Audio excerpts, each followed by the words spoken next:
So, please start, man.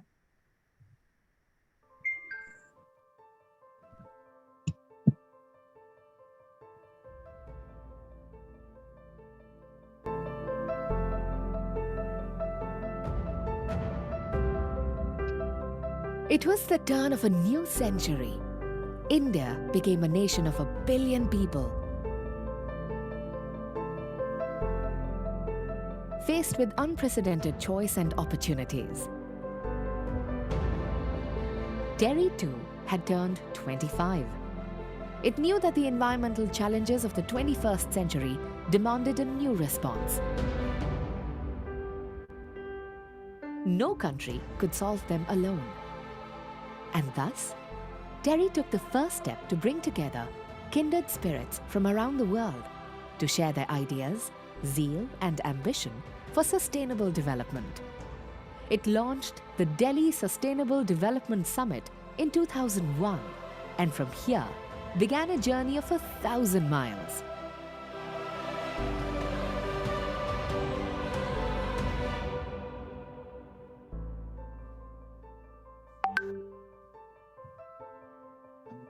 As climate change impacts began unfolding in everyday lives, the summit held a mirror to the world, urging leaders to recognize ethics, equity, and science in creating a better world. Successful climate action needs access to financial resources and technology. When the best minds come together, when every country, big or small, finds equal voice on a common platform, when governments, business, and civil society hear each other, ideas begin to drive action. India can, by 2030, achieve 30% variable renewable generation at no extra cost. The rates of growth of renewable energy in our country has been the highest in the world. Our solar energy capacity increased by 16 times from 2014 onwards till date. We are among very few countries who are walking the talk on the issue of NDCs. India is not only the biggest democracy in the world, it is also a laboratory in many ways for the development solutions of tomorrow. But the fact that this summit happens here is testimony to the fact that India matters.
बेटा चिड़िया उड़िया नहीं गिर गई शायद।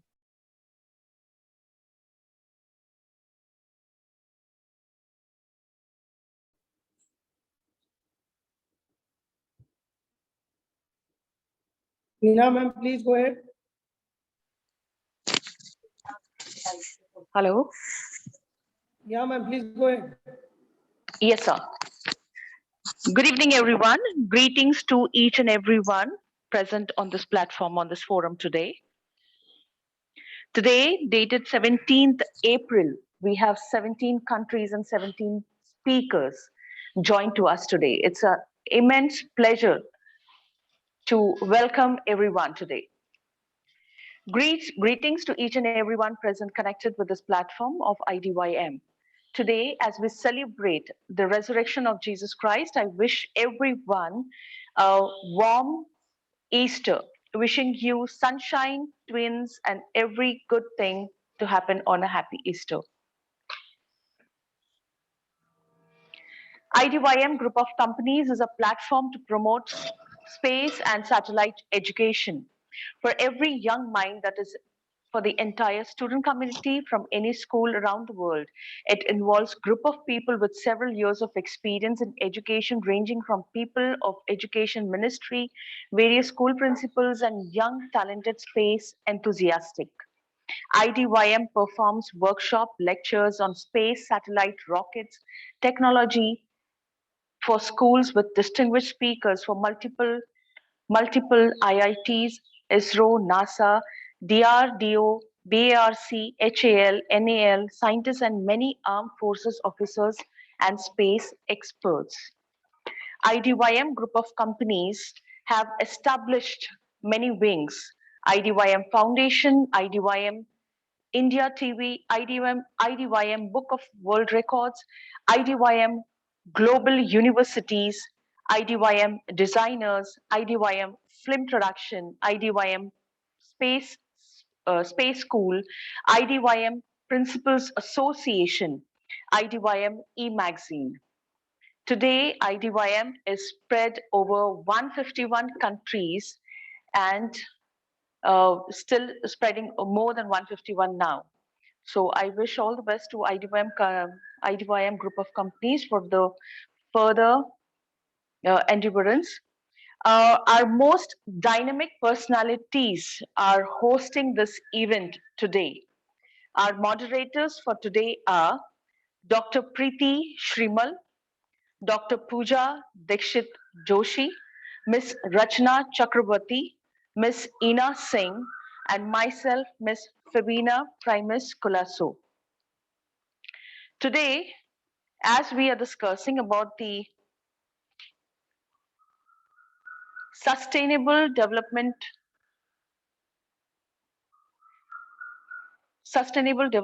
goals, COVID-19 has de-established the global economy and upending the lives of billions of people around the globe. The pandemic was an unprecedented wake-up call, laying bare deep inequalities and exposing precisely the failures that are addressed in the 2030 Agenda for Sustainable Development and the Paris Agreement of Climate Change. The Sustainable Development Goals are vital for recovery that leads to greener, more inclusive economics and stronger, more resilient societies. The SDG aims to relevant to all countries, poor, rich, and middle income. The Sustainable Development Goals, also known as the Global Goals, were adopted by the UN in 2015 as a Sustainable Development Goals adopted by the UN member states are 17 thematic areas. Today, we are all gathered here to have the views of all the 17 speakers on this Sustainable Development Goal of peace. I would like to introduce our founder member, Dr. Ravi Shankar. Our Ravi Shankar Kumar is a mechanical engineer. He is a founder of IDYM group of companies. He has over 10 years of working experience with various industries, both in India and abroad. He has done many national and international projects in the field of space technology, hydroponics, robotics, automobile, solar energy, and has received many international and national awards in the recognition for his work. He is someone who has set the highest bar for himself, whose actions impact, influence, inspire others to believe, dream, and plan. I welcome Sir, and I'm thankful to IDYM Group of Companies for giving me this opportunity to introduce this event. Now I call our most dynamic moderator, Dr. Priti Shrimal, for the further event. Thank you so much, Fabina. And yes, Thank you, ma'am. it is indeed a very, very special day. The 17th of April, 17 speakers, 17 countries, and 17 goals to discuss. Wow. A very warm welcome to all the illustrious guests, the speakers, and all the distinguished dignitaries to the first ever unique Global Peace and Sustainable Development Summit 2022 organized by the IDYM Group of Companies. Friends, today is indeed a red letter day for IDYM because today we have 17 speakers, 17 countries, and of course, 17 goals to discuss, and also a very, very special chief guest. It gives me immense pleasure to welcome and introduce our chief guest, Dr. T.N. Suresh Kumar, Senior Space Scientist from ISRO. Well, friends, Dr. T.N. Suresh Kumar is a lighthouse of knowledge and erudition, a fountainhead of innovation, a spearhead of creativity, a phenomenal and colossal personality who has inspired millions and created superlative milestones and has etched an indelible mark in the pages of India's scientific achievements. Dr. T.N. Suresh Kumar is like an ocean of ideas. His unique endeavors in every field, in every walk of life, set precedents for all of us to follow. He is indeed a path setter, and he has carved a unique niche for himself and has scripted new frontiers. We welcome such an iconic personality to the Global Peace and Sustainable Development Summit. He is someone who has been able to achieve while others were merely dreaming, who has been able to fly, and he's definitely someone with a dazzling aura and a magnetic personality. Well, before I introduce him with his achievements, I would just like to say, Dr. T.N. Suresh Kumar is a title who says with a smile, yes, it is rocket science. He is a versatile and multifaceted person. Though a space scientist by profession, he has honed his interests in various fields like travel, education, exploration, and many others, and assumed the role of an educator, an explorer, a theme traveler, an adventurer, an experimenter, and a space traveler. Well, the entire universe is in his palms. He has shared his adventures, experiences, and journey around the world through various media like the YouTube, the Twitter, Facebook, of which some of them are so commendable. And I would like to highlight and take note and explain to all of you that Dr. T.N. Suresh Kumar is someone, well, there are so many firsts to his name. So friends, let's just wait and hear the achievements which will leave us awestruck. He is the first Indian scientist to travel zero gravity flight from Yuri Gagarin Cosmonaut Center, Russia. The first Indian scientist to explore the Sahara Desert. The first Indian scientist to reach the summit of, and it's Nyiragongo active volcano in Congo, the biggest lava lake of the world. The first Indian scientist to visit the mysterious place, the Easter Island in the Pacific Ocean, to study human stone statues. The first Indian scientist to visit more than 154 countries and all the 7 continents. The first Indian scientist to visit the Chernobyl nuclear station after 35 years of its disaster. His participation in mission operations account for more than 30 satellite launches like the GSATs, the INSATs, the INSS series. Satellite Earth station operations and test and evaluation are also a part of his biography. Involved in launch, critical, and station keeping maneuvers of geostationary satellites are something which he does with passion and vision. He has supported mission operations of INSAT 3B in Canada. As an educator, he has shared and has educated students about space and earth science in universities and in institutions like the IITs, the engineering colleges across the country and also across the globe. He was a panel member for science discussions on the TV to benefit society and to make them aware of the benefits of science. He is an Antarctic adventurer who has traveled to the Antarctic Circle to witness the auroras and has also visited the Greenland to see the magical northern lights. He has received an honorary doctorate in telecommunications and also an honorary doctorate in space science. He has carried out Earth's Coriolis effect tests on the equator, passing through Kenya, Uganda, and Ecuador. He has carried out tests at anti-gravity magnetic hill spots. And he's also an active volcano tracking enthusiast. He has gone on underwater adventures, on submarine travels, and also on scuba diving. He is a YouTube vlogger and is also a motivational speaker. He is also a career guidance coach and an inspiration to all of us. Well, Dr. T. N. Suresh Kumar, sir, I can only sum up your personality with these words of Shakespeare.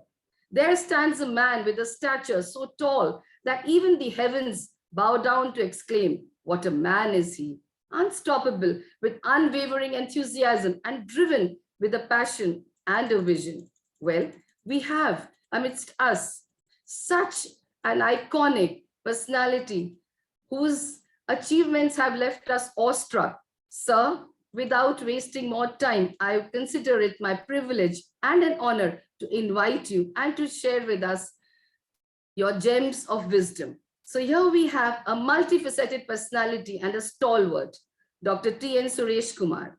Sir, we are indeed honored and so privileged to have you with us today. And all of us are waiting to hear from you, sir. Welcome, sir, to the IDYMF Global Peace and Sustainable Development Summit 2022.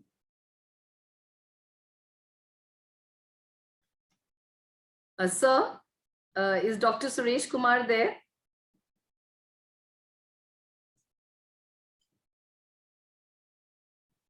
Ms. Pooja?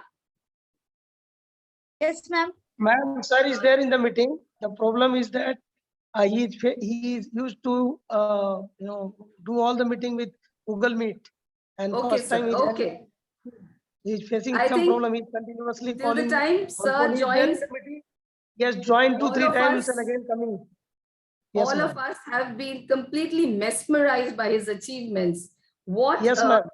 Yes, completely mesmerized. And all of us are waiting to talk to him, to hear him, and to have some kind of an interactive session with him. Ma'am, do one thing. You can Yes, invite sir. Radha Rao, sir. I will fix it all the technical things and he will be back. You can invite Radha Rao, sir, in the meantime. Yes. He needs some Rachna technical ji? things. Yes, I hand over to my dynamic moderator, Rachna ji. Yes, thank you and good evening. Once again, as Preeti ji has already said, that today is an auspicious day. 17 countries, 17 speakers today, all on a platform with the 17 SDG goals. So isn't that amazing that for a cause we have gathered, and with the guests, the series. So I just assure you that today you will be experiencing some historic moments. So just be glued to your seats and listen to the amazing speakers who have congregated to share their views on the Global Peace and Sustainable Development Summit 2022. So on that occasion, I would like to invite our guest of honor, Raja Rao, who is himself a dynamic personality, has been influencing so many youngsters and even motivating them with his speeches and with his activities, which are socially recognized all over. So I would request Raja Rao to come up and speak about the global sustainable development goals. So over to you, Raja Rao. Thank you, ma'am. Am I audible? Yes, sir. Yes, sir. You are audible. Thank you. Thank you so much. Thank you so much. Rachna Chakraborty, ma'am, I will give you a special party to you. So much beautiful words from you. It's really an honor and privilege, ma'am. Thank you. Thank you so much for introducing me to this forum. And I also want to say thanks to my beloved brother, Engineer Ravi Shankar. He wants to justify his name, engineer. So he is doing all these things. I think he never takes any rest because every day he comes with a program. I don't know how come it possible, but the way he manages everything, the way he organizes things, the way he leads the IDYM and the people set up, and the team, especially the team effort. Because whenever he invites, I think there are 100 minimum. The digit will be 100. So they easily cross that mark. Really, it's a fantastic job, brother, because you are an youngster, you are a rock star, you are doing a wonderful job. Because we feel that we have to come to your age to do such type of hard work, but it is not possible with us. But anyway, we do our best in the given our grounds. And so anyway, it's going to be a great program, but I don't take much time, but I want to address one issue, that is poverty. Because when we are talking about peace, of course, there are 17 sustainable development goals that we are supposed to achieve. The first one starts with poverty, no poverty, because that is the first and that is the ultimate. If something goes wrong in the world, in future, if we see the world is devastated, or in the current scenario, the world is getting devastated, that is only because of poverty.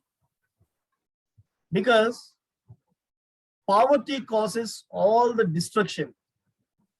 Because of humans' greediness, because of certain section of political leaders' greediness, some sections of people in each and every nation, they are kept under poverty.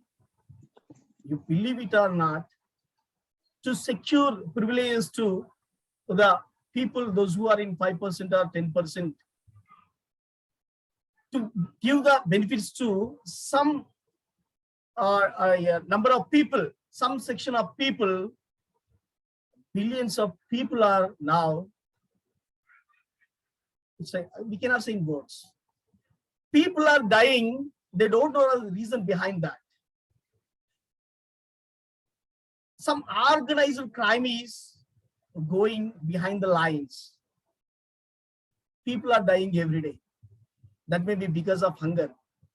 That may be lack of food. That may be lack of nutrition. So anyway, each and every nation, in each and every nation, some certain section of people, those who are poor or those who are below poverty line, they are dying every day. They are dying every day, and some greediness is killing them every day.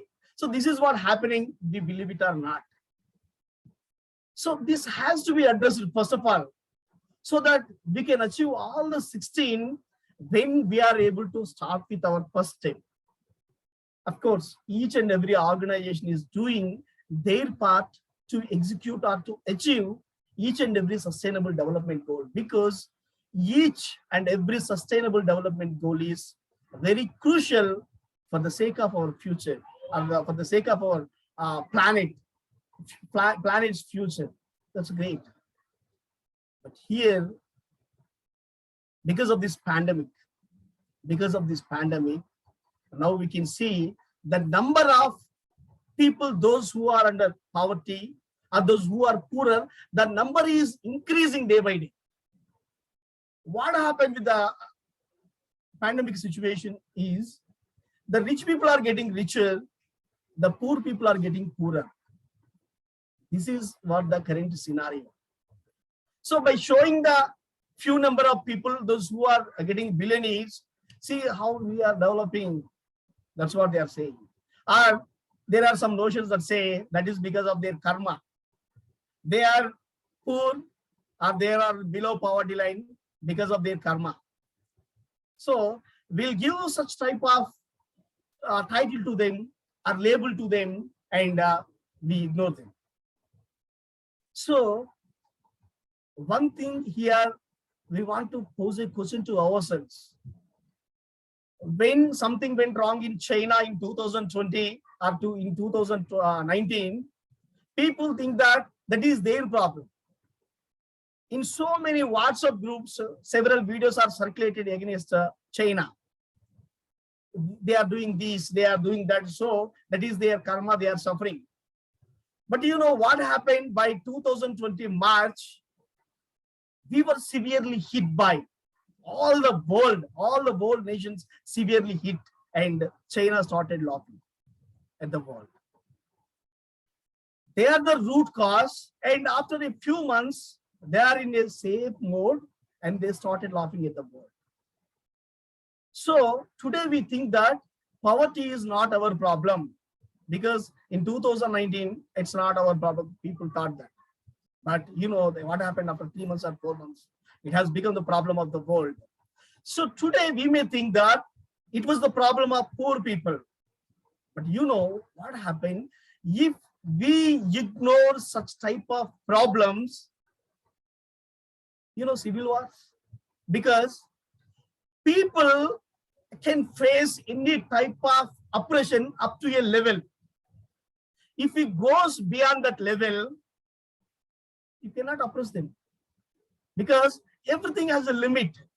Everything has a limit. So these people, for these poor people, by saying karma, by saying this, by saying that, we may label them something and they can go with their life for a while, but it doesn't last long. There will be a point when they rise against nations. So we should not ignore poverty, because it is the biggest enemy to any nation. It is the biggest enemy to any, even it is Western country, even it is USA, because today we are talking about Donald Trump. He lost his post, the biggest post in the world is the President of America. He lost his post because of one person. One black man was killed in the middle of the road. You believe it or not, that is the root cause for the fall of the great Donald Trump. If he was there, or if he is there today, there won't be any war between Russia and Ukraine. He may, what type of person he may, but he can control. He has that power. So, because of one person death, the fate of the world has changed. Because of the greed of one person today, we can see thousands of people are being killed in Ukraine. Of course, nations are doing their part by doing this and that to control Russia, but they are unable to. Anyway, Ukraine is fighting. Russia thought that in 1 week, we can collapse the Ukraine. But you know what is happening? Actually, the real winner is Ukraine. They are able to defend. They are able to fight. They are able to protect themselves. Still, they are ready to sacrifice millions of people among them, but they want to fight. So, in any way, they are dying physically, but they are able to sustain this war. But you know what happens at one point, if the war goes like that, if nations will see and if nations will watch, it is not our problem or it is not our concern. And if by posing some what we call, there are some, I don't know the exact word, but anyway, they're doing something and they are thinking that it will be okay, but that is not okay because nations are not doing their job. Russian president, he openly ordered, if some nation comes against us, we won't spare. That is what from him. So anyway, in 21st century, the war is going like that. There are 150 plus nations which are watching it. If we do not go forward and stop it today, because remember that peace is the responsibility of everyone. Peace, it is the individual responsibility. You may think that you are an individual person, what you can do, or I am an individual person, what I can do. But you know, I was able to influence 50 nations at some point. Of course, it's through my letters. Through my letters, 50 nations responded in a positive way to support my World Peace Campaign. So today I can see there are so many organizations, of course, earlier there are so many organizations which are striving for this global peace. Really, that is very appreciable. I appreciate Ravi Shankar brother because he is doing commendable job to establish that peace, because that is what required. Because if something goes wrong in single day, billions of people will die because of one person's greediness. If Russia attacks with their almighty, in one day, the Ukraine will be collapsed. There are some people who are in touch with me from Ukraine. They are saying their struggles. Of course, they are fighting, but they are suffering. We don't know how long it lasts, but if it goes like that, it is going to affect each and every nation. Actually, India would have faced the same problem with China, but Indian government responded in a non-violence manner, because our Prime Minister said that there won't be any such type of environment between our both nations. Some people criticized that opinion, but anyway, but it had opened some path for peace between these two nations. If they are coming radically and if we go aggressively, you know what happens? The war which could kill millions. So their side, Ukraine is not listening. Here, Russia won't stop. But it is not going to end with these two people, these two nations. It is going to end billions of people, those who are living in other countries.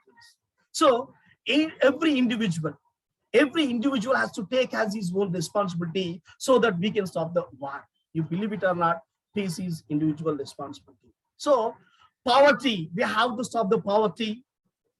We can stop the poverty by taking individual responsibility. We can stop the wars by taking the individual responsibility. And youth should be motivated. Youth should be ignited. In every nation, the power of a nation is its youth. We have good examples in IDYM for a best example. But in the same way, there are some youngsters who are using their mighty towards the destruction. Because that is unemployment. Unemployment is making youth to what we call to divert them into a destruction, and they are making it as anti-social elements. So every nation should focus to use the mighty energy of youth, because of course youth is the mighty energy of every nation. But if it is not properly utilized, or if it is segregated, or if they were marginalized, you know what happens? When youngsters are marginalized, they become anti-social elements. So every nation should focus on this poverty, this unemployment, because unemployment leads to poverty. When you don't have a food, then you'll go for a civil war, or you'll become an anti-social element. So all nations and every citizen, it is not just the responsibility of nations and leaders, but as an individual, we have to feel our responsibility. We have to raise our voice. If something goes wrong in India, we have to ask our governments, sir, why it is happening so? Please make this. So if something goes wrong in a world or in planet, because we are global citizens, Today we are global citizens. Now I can see here so many people from different countries, 17 speakers, 17 countries, 17. So it's a 17, it's a great number, because now it has become a Vasudhaiva Kutumbam, a global family. So if something goes wrong in Ukraine or something goes wrong in Russia, you can raise your voice. We can raise our voice. So as an individual, we have the potential to stop the wars. So just by by saying the word, it is the responsibility of governments. If you stop doing your job, then that is our failure as a citizen. So take your individual responsibility, because one man, IDY Ravi Shankar, he is an engineer. He is able to gather thousands of people onto one platform to show his impact through IDYM. So I am doing my job, and there are so many eminent leaders who are here. They are influencing with their mighty power. The God has given gift to each and every individual. They are using their caliber to make peace in this world. So if everyone takes their responsibility, the world will become a safer place. The world will become the best place for each and everyone. So this is the moment we have to fight against the poverty. This is the moment we have to fight against the unemployment. This is the moment we have to motivate our youngsters to properly utilize their caliber. And it is the time to make peace by taking individual responsibility. Thank you. Thank you so much for giving this wonderful answer. Thank you very much. Yes, thank you so much, Rajarao. Every time you speak, you just keep us awestruck. And today is a day where we are trying to culminate with that idea of global peace. And this can only be achieved if the Sustainable Development Goals are achieved. So thank you so much for sharing your views, especially on the first goal, that is poverty. And we all need to do it together. We cannot alone achieve the goal. It is a joint venture, and we all need to come up and stand up together for this venture. Thank you so much, Rajarao. As always, you have kept us awestruck with your words and mesmerized with your views. With that note, I think our chief guest has joined us.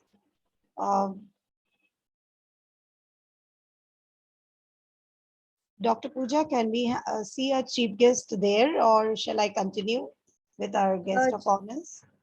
Just a minute, ma'am.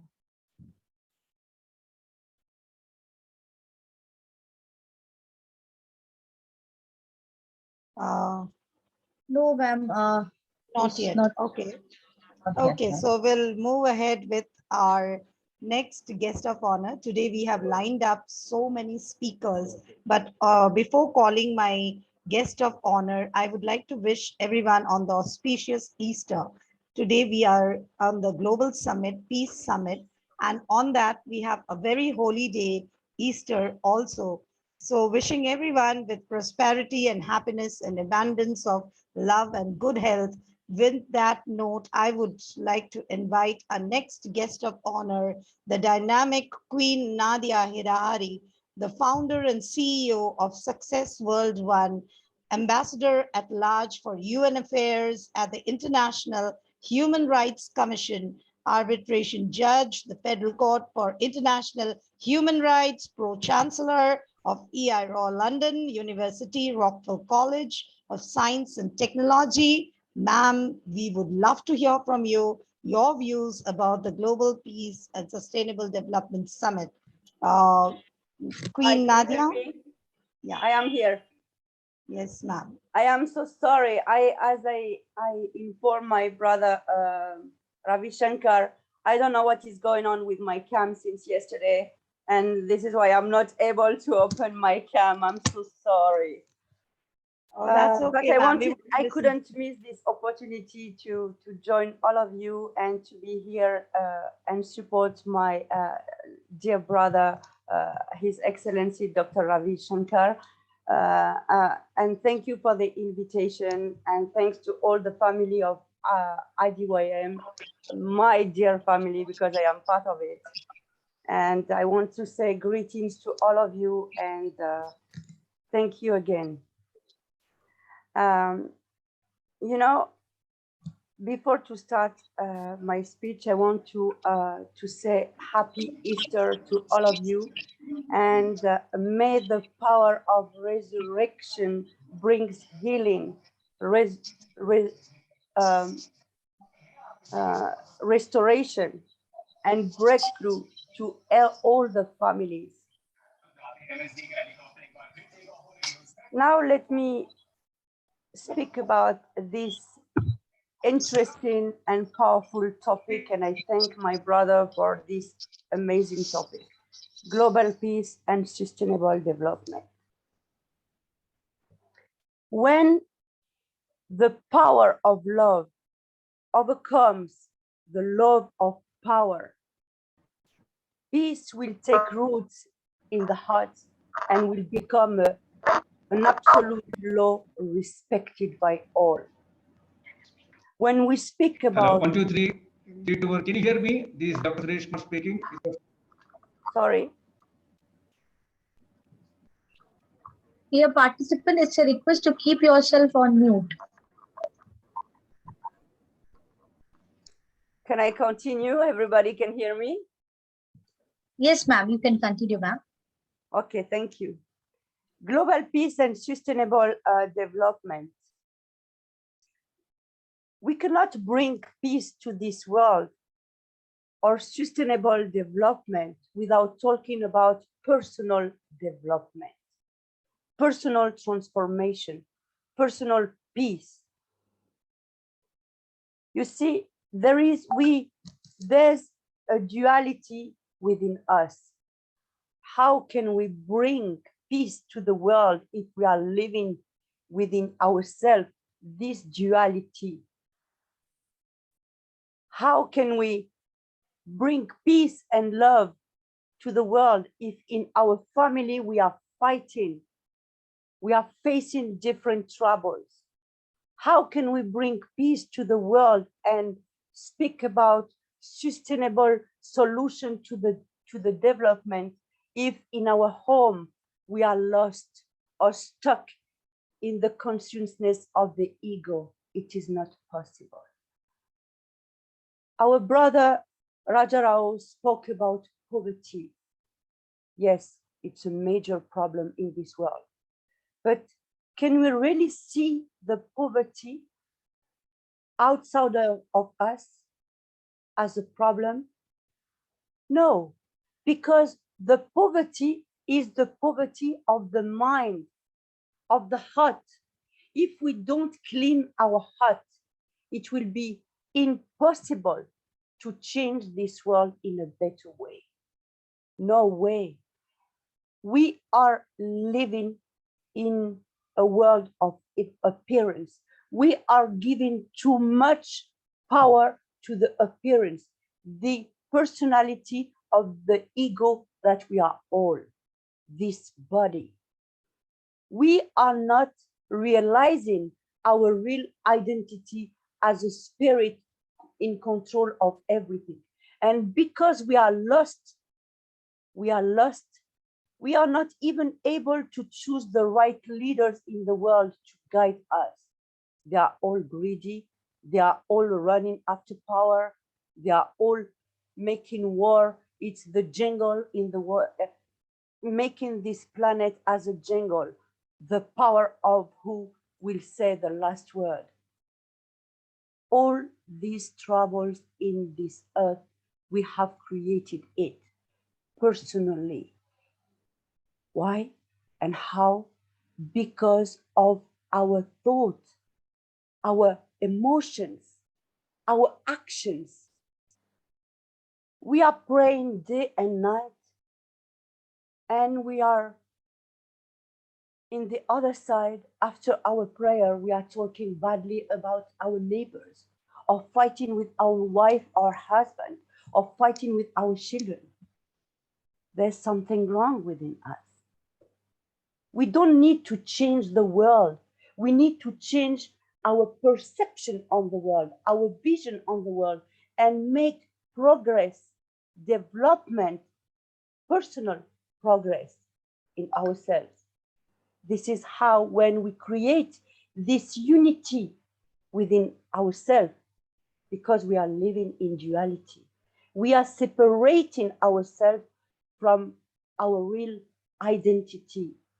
We are separating the body of the spirit from the spirit. This is how we have created the duality.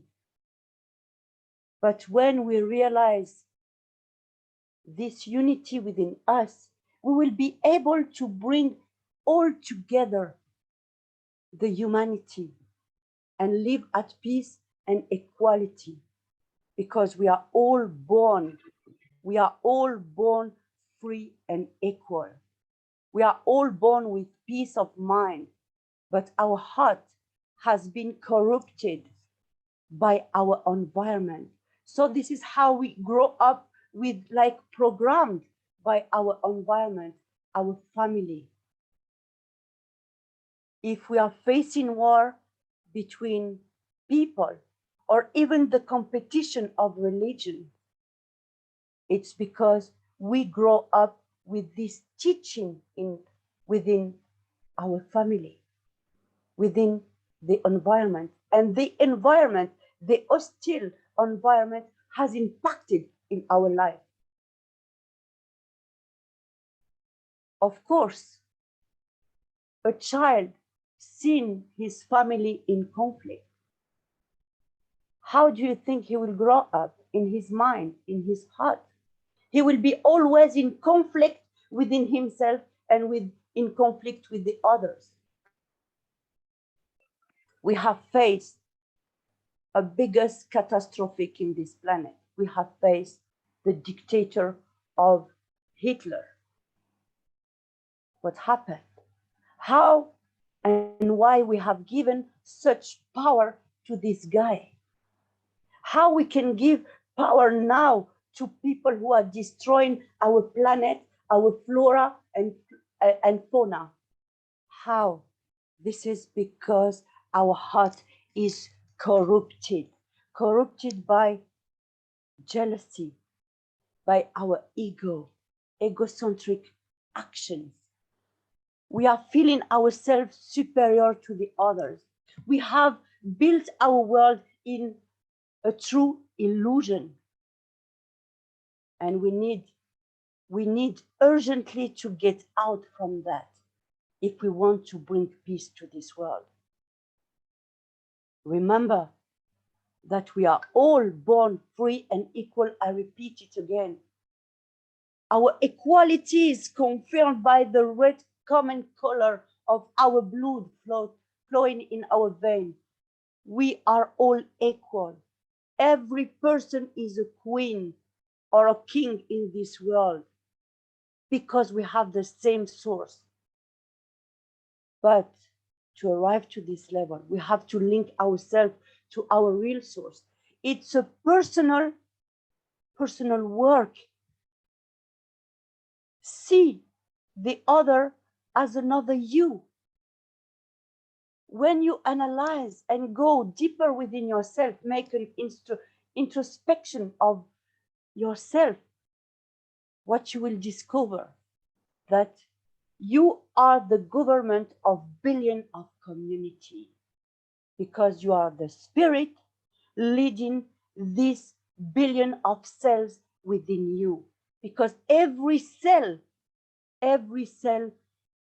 has the same source of supreme intelligence and unconditional love, working day and night for you to make this body working, speaking, and all that. So see this world as like you are one of the cells, and God is the spirit leading you. See everyone as a reflection of yourself. See every success in other as your own success. And when you see someone in poverty or in fears, it's like you are in fears and poverty. And God wants to teach you something by putting this person in front of you. Why I'm saying that? Because our world is collapsing. Our world is collapsing. And if we don't react immediately, the humanity will disappear. This humanity will disappear because of all of us. We cannot remain silent. Yes, change the world, but change yourself first. Otherwise, nothing is possible. I thank you, all of you, for this invitation. May God bless you all, and may the global peace and the sustainable solution comes to this world. We are one family, we are one body, one voice, and one love and light. We are like elements of God living in God, like the fish are elements of water living in water. Don't search your identity outside of you. Be you and trust your destiny. You are a warrior of love and light. May God bless you all. Thank you. Thank you so much, ma'am. That was really inspiring and motivating. And the way you had put all your words into it, we could just understand that how important right now it is to have that sustainable development. And already so many organizations are working for it, for the upliftment of the sustainable development goals, because this is the real, the main motive of our living and well-being. If we need to survive, we need to know the sustainable development ways and how do we survive with that. So thank you, ma'am, so much for making us understand that each and every cells, each and every individual is equally important for the development of the well-being. We cannot say that either I or you can do it. It is we and us who can do it together. It is never I and me who can make this possible. So thank you so much, ma'am, from the bottom of my heart for your words of inspiration and motivation. So with those words, I would like to request Dr. Preeti Shrimal once again and invite her and take up the next session. So over to you, Dr. Preeti, ma'am. Thank you so much, Rachna ji, and a very, very warm welcome to Dr. Suresh Kumar, sir. Sir, we have been mesmerized and spellbound by your achievements, by the commendable life history, by the way you have actually soared to great heights. And for us at IDYM today, it's a matter of great pride and privilege to welcome you, a renowned personality of iconic status, someone who has really, really achieved and has touched the stars. Sir, an honor and a privilege to welcome you. So before we actually move on, sir, I would once again, on behalf of the entire foundation, express my heartiest gratitude to you for being with us today. And of course, now all of us are waiting to hear your words of wisdom and share with us your phenomenal and inspirational journey. What challenges you face, what message do you have for us? Over to you, sir. All of us are waiting to hear from you, sir. It's a pleasure to have you. We welcome you to this foundation and to this very, very special Global Peace and Sustainable Development Summit 2022. Welcome, sir, as our very special guest. Sir, you're not audible. If you could just increase your volume, sir, the volume of your.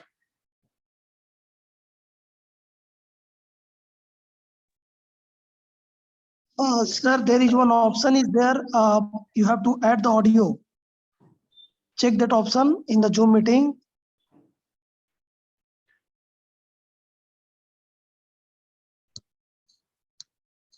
I think, sir.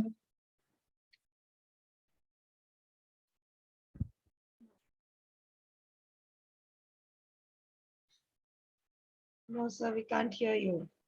Yeah, voice is not coming, sir. 1 minute. Sir, you please exit from the meeting and come back again. Yeah, now we can hear you, sir. Please speak, please speak. Hello? No. No, We can't no, hear sir, it's him. still not coming.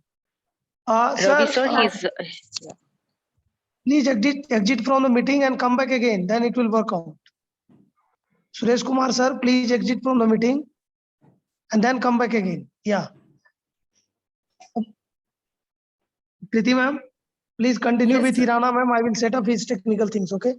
I think he Yes, has made some call, that's why he's not able to speak. I will just... Yes, Rachna. Yeah, Continue. yeah. We have a lot of big events, so we also have a lot of technical glitches. So that's okay. We will continue because And we have a time schedule to follow. Yes, Yes, time adhere is to that very as well. important. We need to follow the time. And with that, we have lovely speakers lined up for us. Hello. And we want to listen to each and every one of them. So without wasting any time, I would like to invite our next guest of honor for the evening. We have Reena Biba ma'am, and I would like to invite her on this virtual platform for the Global Peace and Sustainable Development Summit as our speaker. So I would request everyone to please mute yourself. Let the speakers talk. Oh my God. So please, it's a request. Please do mute yourself. Okay. So I would request our next guest of honor, Irina Biba ma'am, to speak about the global sustainable and goals. So over to you, ma'am.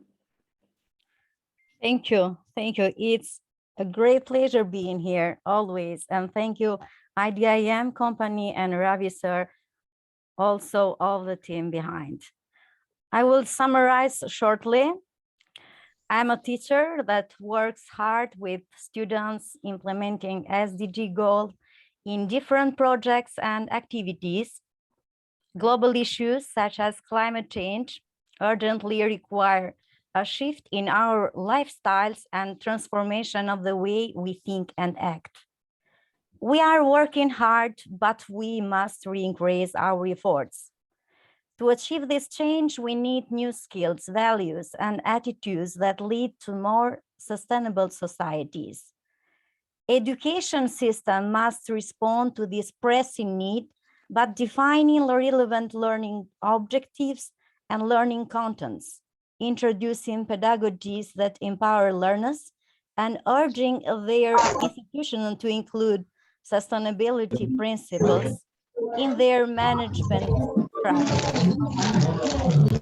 The new 2030 Agenda for Sustainable Development clearly reflects this vision of the importance of an appropriate educational response. Education is explicitly formulated as a standalone goal, Sustainable Development Goal 4, no?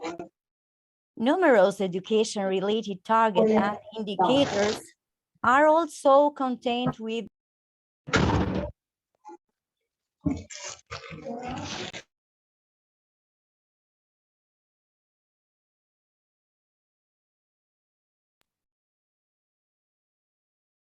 Can I continue now? Yes, ma'am. Am I audible now? Yes, ma'am, you're audible. Thank you. As I was saying, education is both a goal in itself and a means for attaining all the other SDGs. It is not only an integral part of sustainable development, but also a key enabler for it. That is why education represents an essential strategy in the pursuit of the SDGs. This summit is such a guide for education professionals on the use of SDG in learning for the SDGs and consequently to contribute to achieving the SDGs. Helping identifies indicative learning objectives and suggests topics and learning activities for each SDG. We do not aim to be prescriptive in any way, but to provide guidance and suggestions that educators can select and adapt to fit concrete learning context. I am confident that the summit will help to develop sustainability competencies for all learners and empower everyone to contribute to achieving for our ambitions and crucial global agenda. I want to thank you again for the invitation.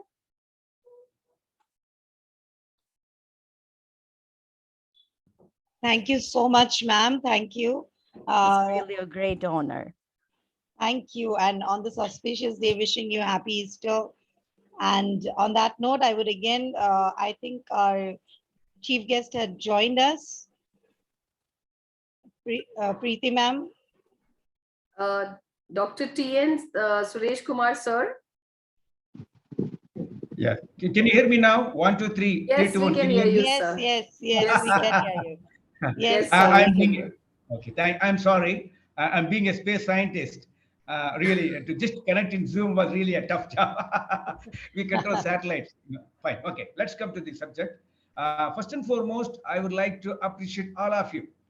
You're all doing a wonderful job to protect our planet. Okay. Wonderful job. Very happy. I'm being a space scientist. I worked more than 38 years of service in the Indian Space Research Organization. I would like to talk about how this space and the remote sensing satellites will help in this sustainable development. Most of us, when we are planning to do this sustainable development, we need a data. We need authenticity. So one of these, our 17 goals, let us talk about the right to education.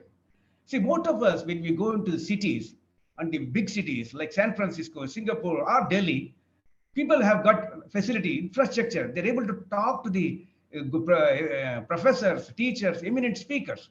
But what about the kids, the students, those are staying in small villages, the remote places, islands of Vanuatu or islands of South Pacific Islands. So for them, it's really, really difficult.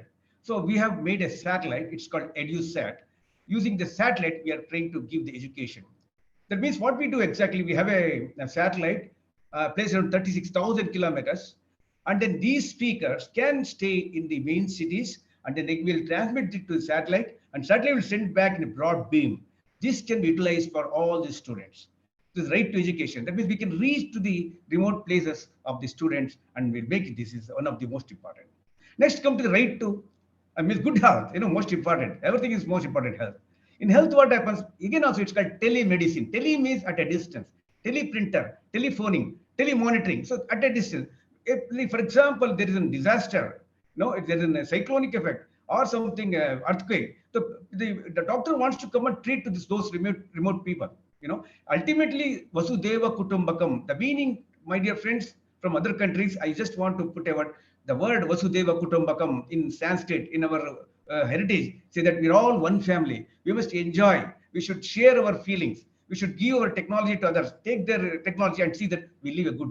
That concept, when you are doing the telemedicine, doctors can sit in the main place, like whichever the main cities, and through satellites, they can send a signal, and our nursing staff can go there and then treat them. Okay, they will advise whatever medicine should be given. So like this, so many facilities are there using satellite.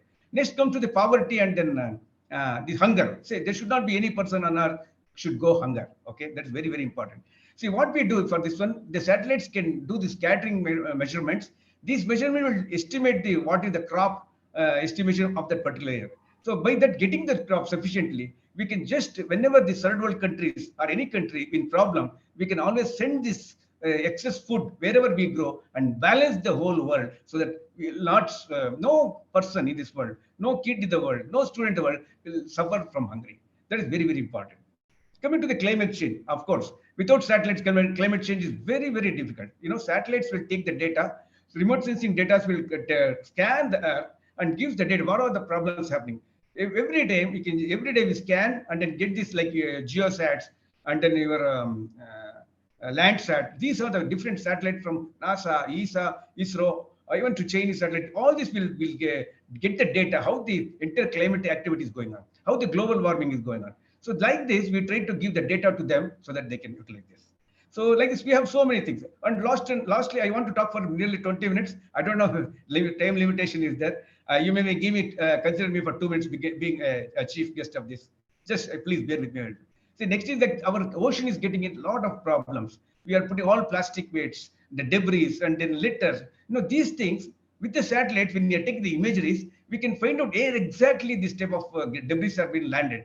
It's called delta formation. So we can send some people and get rid of this. So each and every place, the satellite plays a very important role. Particularly recently, we had a pandemic problem. the people were not able locked in, they were not able to go to hospital, they were not able to meet. So at such time, the satellite data have been used, and then to using telemedicine, we are able to treat the people. Like so many applications are there. Satellite and the rocket and the remote sensing techniques are used for the sustained development, and then we can definitely make use of it. And I would like to talk for a long time. Maybe at the end, if anybody has got question, I would like to explain in detail. So if the time is up, I will stop. Otherwise, I can continue. Up to you. So you can continue speaking. We would love to hear from you. But yes, we would love to make it more interactive. So I would request my co-hosts to ask the points in front of Sir, because listening to Sir is always a pleasure, and we gather a lot of information from him all the time when he speaks. So I would request my co-host to start with Miss Fabina. Fabina, ma'am. Can you go ahead with the question? Yes, sure, ma'am. Definitely. So, warm greetings to you first, and it was lovely listening to you today. My question to you is, you're the first Indian who traveled the edges of space. How was your space experience? Please share something with us, sir. Oh, okay. I'm the first Indian to go to the edge of space, the stratosphere, and also 259th person in the whole world. See, actually, it was my dream. I was one of the astronauts selected to go to space in 1984. Because of the Challenger got blasted and the whole program was stopped. So it was my dream. It was my lifetime dream that I was not able to do it. Exactly after 30 years, I was able to go from Russia to the edge of space. So when you go to the space, when you see this Earth, you get a feeling, this is the Mother Earth, where I am come from. And when you see this, the whole globe, we always feel that we must protect it, not only for us, even to the future generation. It's an amazing experience, and then it's really tough, and we need to be healthy, and then we should be fit, and then we get a training, and then go to the. It's really a really amazing experience to see the Earth from far off place. Okay. Any other question? Yeah, thank you, sir. Yes. I request Dr. Pooja to take the next question. Yeah, a very good evening, sir, and everyone present here. And I'm privileged to share the same platform here, sir. Sir, as you have been a traveler over 150 countries and 7 continents, and what makes you to become an avid traveler, sir? Okay, very interesting question. Very interesting question. See, what happened is, I am a normal man. I'm an ordinary man. Come from ordinary family, a lower middle class family. A person of my caliber can do this. Any one of you can do. Okay. What happened in 1984 when I lost the chance of going to the space through NASA? The space shuttle got blasted. So then I set up in my mind that, okay, I'm not able to go to space, but I can go to every part of the world. That is the day which has changed my life. If I'm sitting here, if I'm talking to you, that day is the responsible. And then what happened? I started seeing the world. So when I start seeing the world slowly, because I am, as I told you, I'm from a lower middle class family. I am not rich. I am not having money. So then I need to hold the money, store the money, every month, like any other government official. Then start seeing the world. Then when I start seeing the world, it was enjoying. And then whatever we felt, See, for example, recently I was in Dead Sea. We all studied in our school about Dead Sea. When you go and jump, you don't sink, you start floating. Why it is happening? What is the reason? Is it because of salt? The salt is there in every sea. Okay. Why you should float? Then the scientific temperament in me started start seeing these icebergs in Antarctica. Why is it such a huge iceberg? How it forms? How the nature is? And started loving the nature. And then start spreading these ideas into YouTube and other channels, Quora.com, IITs, NITs, all these institutions. I start explaining, and then I start getting enjoying. So then slowly, 10, 20, 30. I never made this to make a record. Honestly, I don't know. I'm just honest, and then I start becoming records. So I start going from the bottom of the ocean, that is from submarine to edge of space, zero gravity, all things I could do it. It was really, I prefer that if at all, if any chance is there, I'm a scientist. I don't want to believe in the next life. If at all it is there, I want to born in India and again in the same place, like a small middle class family, and try to do something. Thank you very much. Next question. Thank you. Thank you so much, sir. That was really nice to hear from you. So coming to my next question, I really want to ask this question personally myself, because we have, being a language teacher, we give our students to write. So I would love to listen from you the answer. The question is very simple. You are the first ISRO scientist who experienced zero gravity in Russia. What was your experience in zero gravity, sir? Oh, Could you please tell wonderful us? question. I'm extremely happy. People are asking a very nice question. It's altogether different. See, what happens is there is GM by R square. See, gravitational force will always try to bring any part towards the center of the Earth. So as you go higher and higher, the gravitational force is there, but it keeps reducing. It is not like zero gravity, it's totally zero. It's, as you go ahead, microgravity, gravity keep reducing. So when you start going up and up, then you start losing, because all these years, from day number one, you born, your body is accustomed to the particular weight. For that, your design is done by the brain. How much I have to give lift, how much I have to walk, this type of thing. As you go up and up, you start floating. It's really amazing. You throw the water, you can go and catch. This is really something different. And it's also somebody will get vomiting, somebody will get nauseating, and also somebody will get giddiness. But unfortunately, or fortunately, I don't know, God's bless, I have had no problem. I think you're being a teacher, you must go and tell every student, I put these videos in YouTube, please watch, it's very interesting. Even a fat person, so much more than 120 kg person, you can just put, he will start going. How the gravity plays a role. It's really amazing experience. And you can show those videos and then ask them to share, look into that YouTube videos, will be interesting. Okay, next. Thank you so much, sir. Actually, I saw your video, the way you were standing in that asana mode and you were turning upside down. Yes. So I just saw it. Now I'll be sharing with my students that the gravitational force, what happens. So thank you so much, and really, happy to listen from you that answer. Moving ahead with my next question, I would request Dr. Preeti Shrimal to go ahead with the next question. May I go for it? Thank you, sir. Yes, of course, we'll keep the forum open. Sir, it's a pleasure, honor to have you with us today and to share the platform with you. Could you just share some very, very precious moments, some inspiring moments in your life which change your perspective towards the entire, towards life, and how you can inspire others through your inspirational and phenomenal journey, sir? Okay, very interesting question. Yes, I have sir, worked some with precious Dr. moments. Okay, the idea is that I worked with Dr. Abdul Kalam. Actually, he is my guru. Okay, so normally whenever I go to any place, first and foremost, I would like to give my salutation to Dr. Kalam and then start. The idea is that it's not that when we undergo any type of problems in life, okay, what kind of problems? Don't worry. Sometimes financial problem, sometimes relation problem, sometimes education problem, sometimes employment. There's always a bright day tomorrow. I always believe that there's a bright day always for me. If you believe in God, I don't believe in God. I believe in God, human God. Daiva Manusha Rupena. There is somebody will come and help you. So you should have a dream. That dream, not what you see when you sleep. That dream we should not allow you to sleep. That's what Kalam Sahib used to tell. So when you have that dream, I can be a good teacher. I want, like, for example, you're a teacher, one of you are there. You can say that you don't think that I'm just a teacher. I will every year teach and I'll 35 years, I retire and I'll go with some 50,000 salary. No. By the 35 years, if you can make one Abdul Kalam, if you can make one Sir C.V. Raman, you have done everything for this world. So that is the way you should work. So what I'm doing is, I just started doing, and I started loving this nature. And I go to every part of the world. I went to Africa, each and every place. I never faced any problem. I went to South America, everywhere, I no problem. People ask me, are you going to Guatemala? Are you going to Honduras? I never faced any problem. People are hugging me. They're giving me the joyous moment. You can see those videos I express. If you love people, if you like this earth, there is nothing can stop you. So you must love people. You must love this Mother Earth and start exploring, see that, feel it. Feeling is different. And just reading is different. If you want to have information, go to library, go to internet.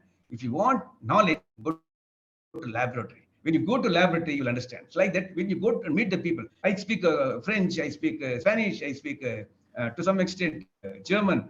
I know, like this, but mix with the people, talk to them, enjoy the life, and then never worry. Everything is decided. You can enjoy and can achieve. If an ordinary man like me can achieve it, any one of you can. Why anyone? All of you can do it.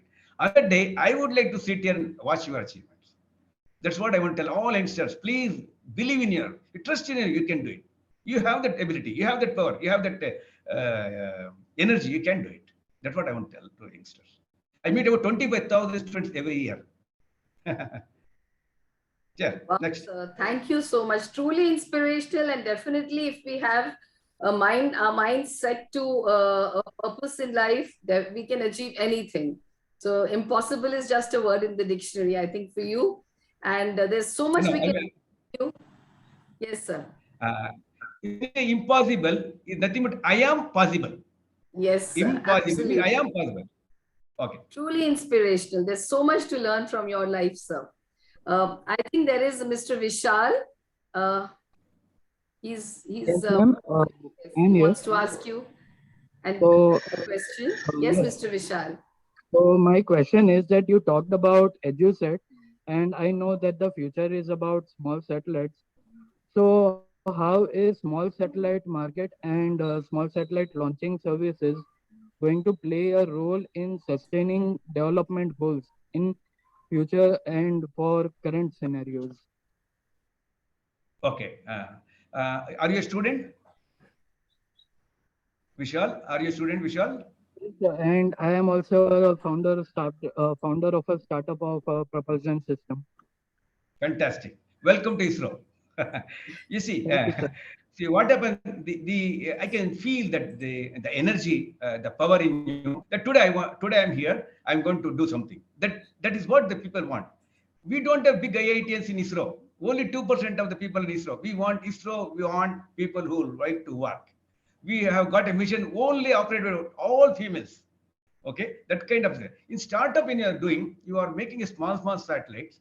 First, you set up all your boundary conditions. What are the things you are going to do it for the SD, sustainable development? What are the things you are going to monitor? What is that you want to do it? Say, for example, pollution based, how the carbon pollution is there in big cities. How can I attack this? So you should have a sensors which can pass through that. Normally, we use infrared sensors and will say pass the signal through this atmosphere. So cities like Bombay, San Francisco, or Vancouver, no, they have a lot of vehicles, lot of industries emitting lot of carbon dioxide through the chimneys. These can be monitored. When you monitor this, so for that you should have a sensor to do this. If your satellites, small satellites, can make it, you can definitely do it and come to our ISRO and then project your thing. You can definitely put it, and you can also make it as a consortium. Like I have already guided to some of these student satellite programs, like engineering college, 7, 8 engineering college, together they'll come and make a small payloads and then start doing. We can always launch it. Because when we are launching a big satellite, we have some, some weight, piggyback, we say. We can take this small satellite and do it. And we have done it. And you may be knowing 108 satellites we have launched in one stroke. And that will be the world record in the history of space. Okay, definitely do it, Vishal. You can always come and then come out with your idea, and most welcome. And my contact you can take with our concerned moderators or Mr. Ravi. Definitely, I will like to give whatever the best help I can give. Okay. Next. Thank you so much, sir, for your inputs. Yeah, thank you so much, sir. So that was really nice to hear from you. All the lovely comments and the way you have answered all our questions.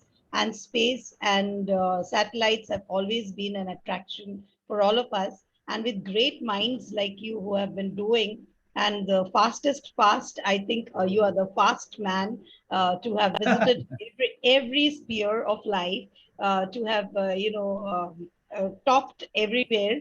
Especially the thing which had made an impact, being the first person to go to the stratosphere, that was really very commendable. And being a teacher, I would love to thank from the bottom of my heart all the space and the satellite scientists who have given us the greatest invention, the Edu satellites, for all of us, because of which this satellite, we as teachers, as educators, we could globally connect and interact and know about the progress of education and know about every children across the globe. Thank you so much giving us this educational satellite. And we would love to have more such satellites in future for the development of education, where we can train our students too, as Yes. in IDYM already we are doing. And we would really love to thank you on behalf of IDYM for giving us your precious time and sharing your thoughts and ideas along with us. So it was lovely conversing and sharing the same platform with you today.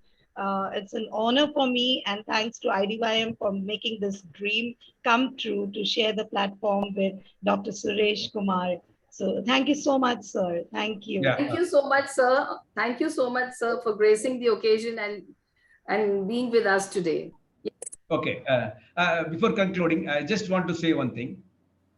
I too have a dream. Because before I die, I want to make 2 Abdul Kalams, Arun Sarsi Ravan. Any one of you, if you need in any school, any institution, you need talks about the interplanetary missions, Chandrayaan, Mangalyaan, or any such of nature-inspired invention. Because I see a lot of teachers here, please feel free to contact me. My services are honorary. I just to take care of my logistic. I will come and I love to meet students. I love to share whatever little knowledge to the students. So feel free to contact me, and I'm always with you. And then thank you very much. Really enjoyed to the IDYM. I'm very, very happy. You are igniting.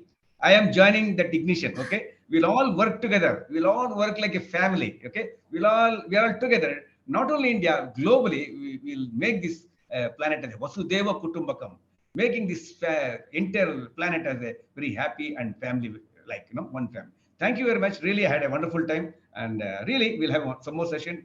Okay, bye. Thank you. Yeah. Can I exit? Thank you so much, sir. sir. You can stay with us also along. We have more speakers, but yeah, if you're busy, it's your call. But we would love to see you more in the meeting. That gives an inspiration, motivation for all of us if you are there along with us. So Okay, I'll stay for some. thank you, sir. Thank you so much, sir. I would Thank you, request sir. and yes, I would like to invite our next guest of honor for the evening today, Mrs. Maha Sahadev from Lebanon. Ma'am, are you there? Maha, ma'am? Hello. Yeah, Yeah, I'm here. yes. Hel- Ma'am, we would love to listen to you about global peace and sustainable development, your views on it. So over to Maha, ma'am. Hello, everyone. It's a great pleasure to be with you today. First, I would like to say that usually when we hear the word peace, we directly maybe we think about conflict, about the absence of war or the absence of fight and the crisis. But is it that only? Surely no. Peace actually is more than the absence of war. Peace is more than the absence of fight, is more than the absence of conflict. Otherwise, we have peace in a lot of places. We are going to have peace all over the world if it is just the absence of war. Peace is more than that.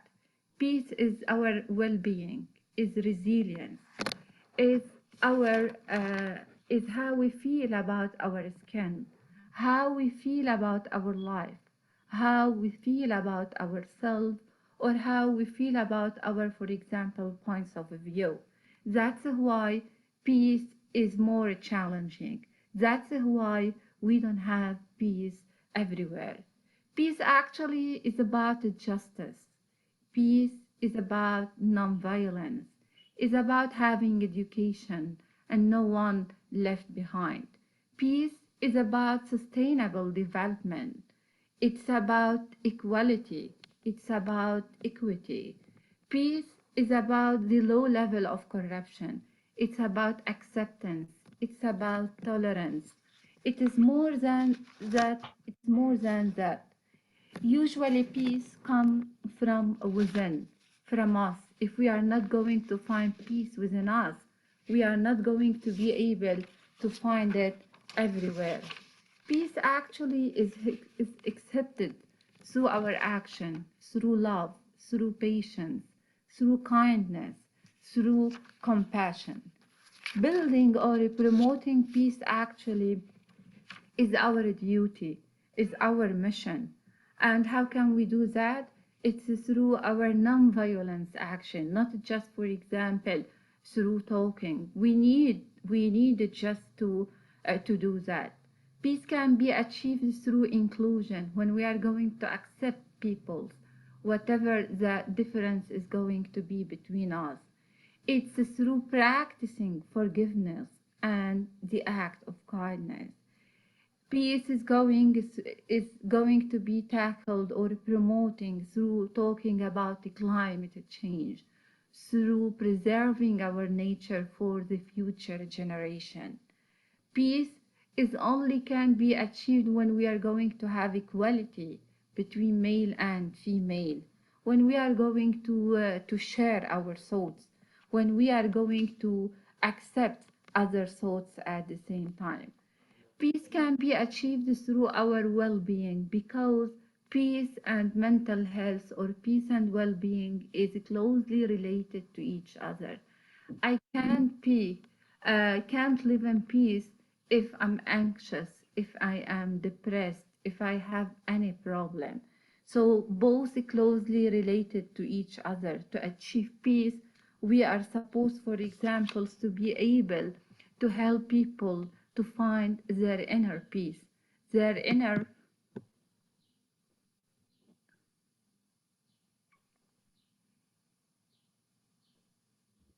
Hello, ma'am, we can't hear you.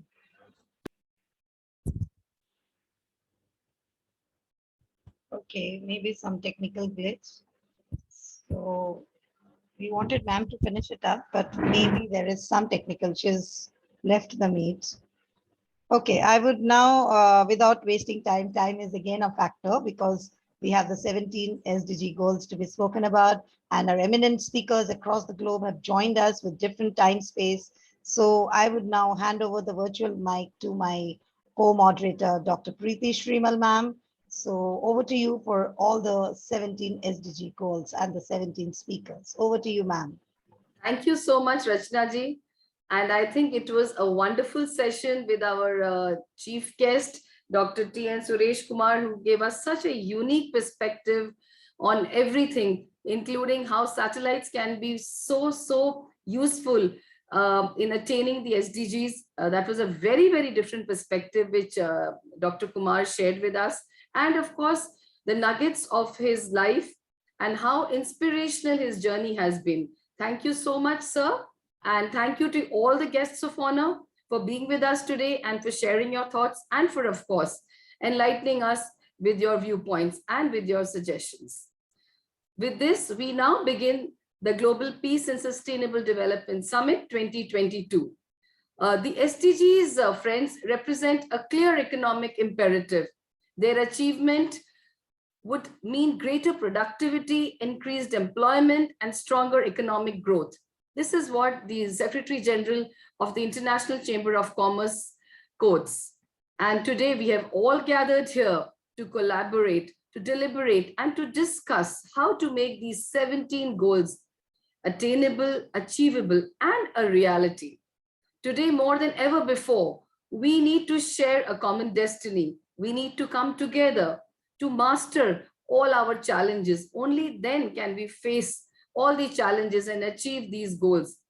These goals, which are nothing but a blueprint to achieve a better and a more sustainable future for all the people across the globe by 2030. So we commence with the Global Peace and Sustainable Development Summit 2020. And I invite my speaker,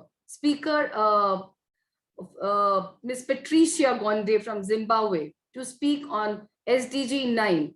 Is Ms. Patricia?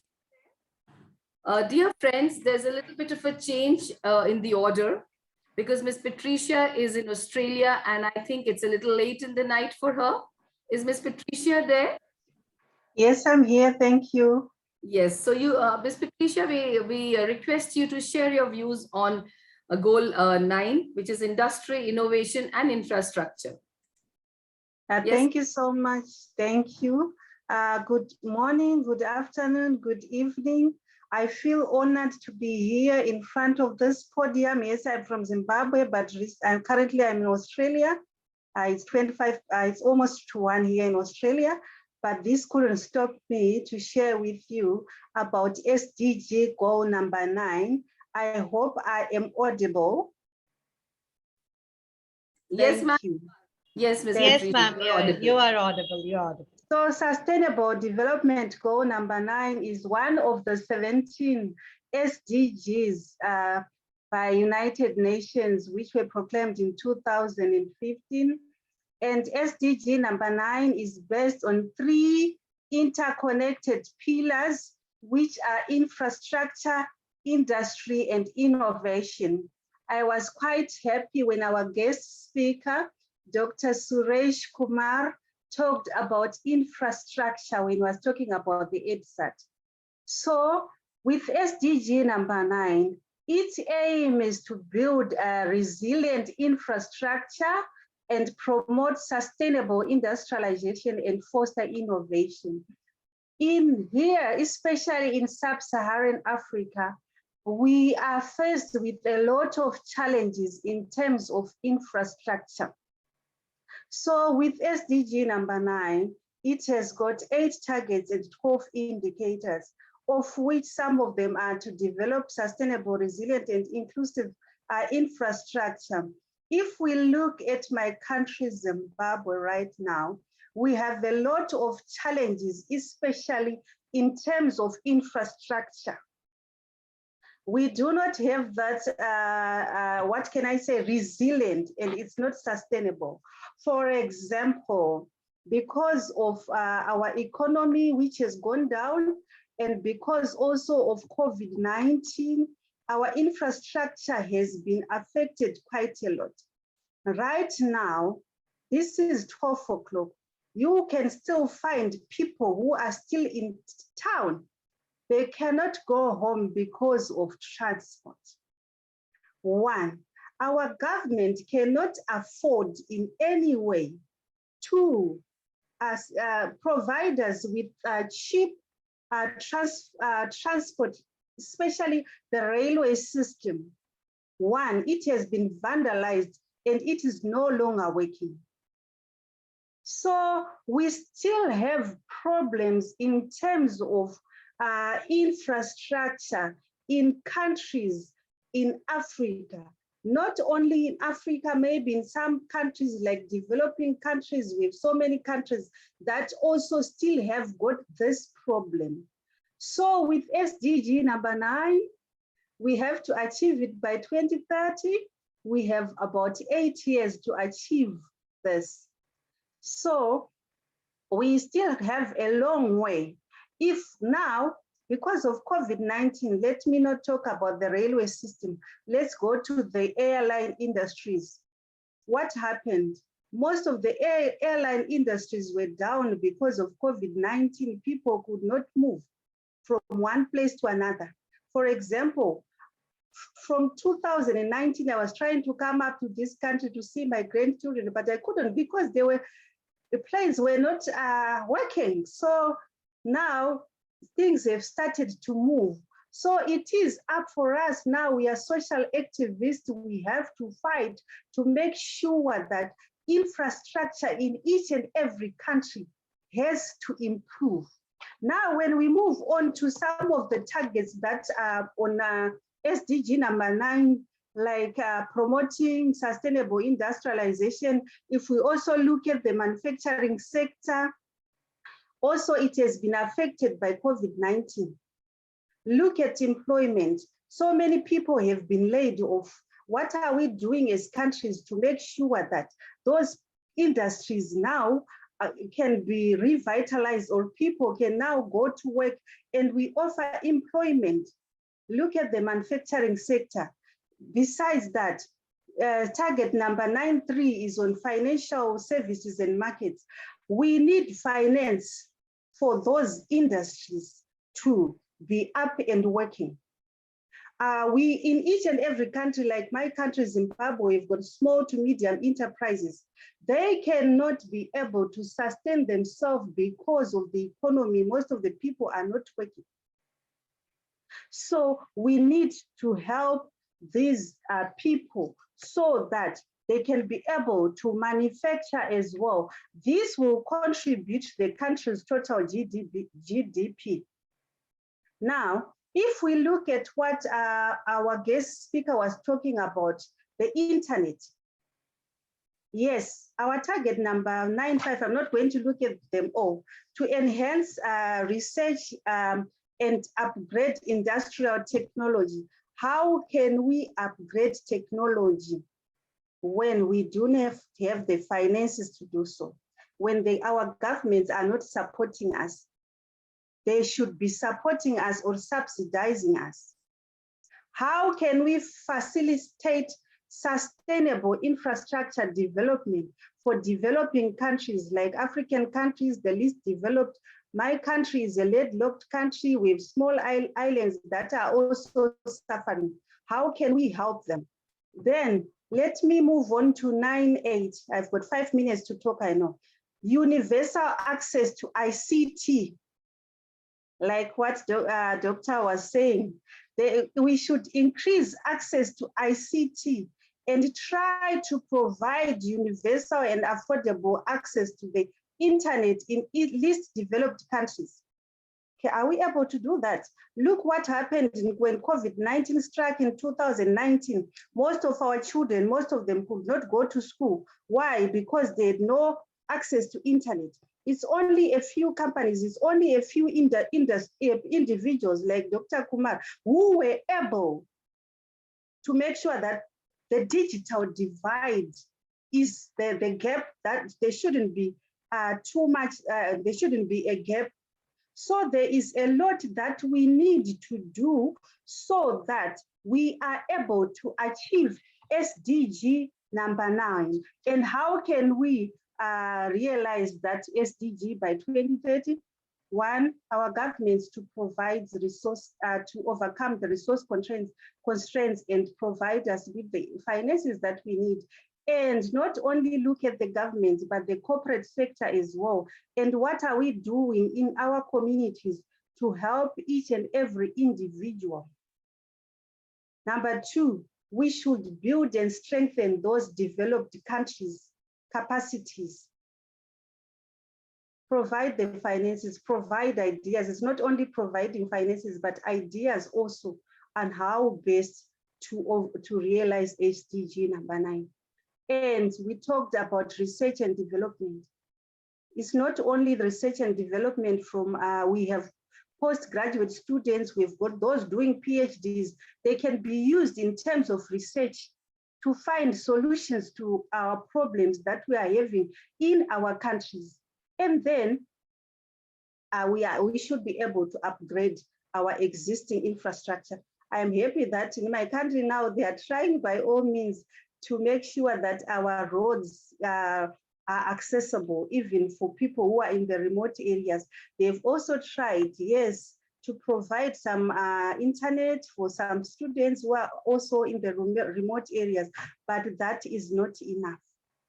We should explore innovative ways to solve our problems that we are having in our countries.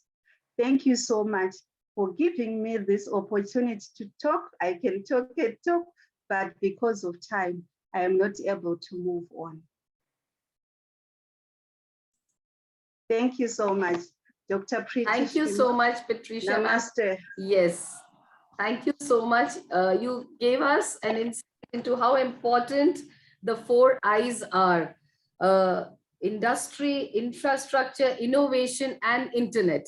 So there has to be a capacity building, and there has to be enough importance given to building up and of improving these 4 I's. Thank you so much, Patricia, ma'am, for sharing your views. I would invite, yes, Laura, ma'am. Can I just add one sentence? Hello, can I give some suggestion to yes, this lady? Sir. Yes, sir, please. Yes, sir, please. Okay, madam, actually, the richest continent on earth is Africa. Are you from Bulawayo or Harare? Harare. I am from Okay. Harare. Harare. Okay, I was in Harare. You see, in Africa, got a lot of minerals, cobalt, potassium, and then so many minerals. But Africans, they don't have a knowledge to extract it and converting into the useful property. That is the reason other countries are coming and occupying, and then they're taking your raw material, converting into a useful metal, and then selling you back. So if your team, how can you ask some question?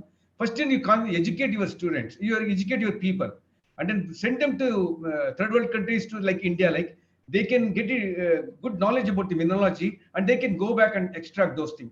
The next richest point is your Victoria Falls. You must generate a lot of electricity because Victoria Falls is the biggest waterfalls next to Iguazu in Brazil and Argentina. So that you should make use of it. And the next is ecosystem. You have wonderful ecosystem. If you can try to exploit those things, your country can become rich, and then all of you can live very happily. Thank you very much. Thank you so much. Thank you for the suggestions. Thank you. Thank you, sir. Thank you so much for, again, your valuable insights. Thank you, Patricia, ma'am. I would now like to invite Ms. Laura Stanciu from Romania. Yes, Ms. Laura. She would share her views on SDG 1, which is no poverty. Yes, Laura, ma'am. Hello, greetings, everyone. I am really happy to be here, and thank you for this wonderful opportunity. Yes, I have to speak about SDG 1, which is no poverty. So first of all, I want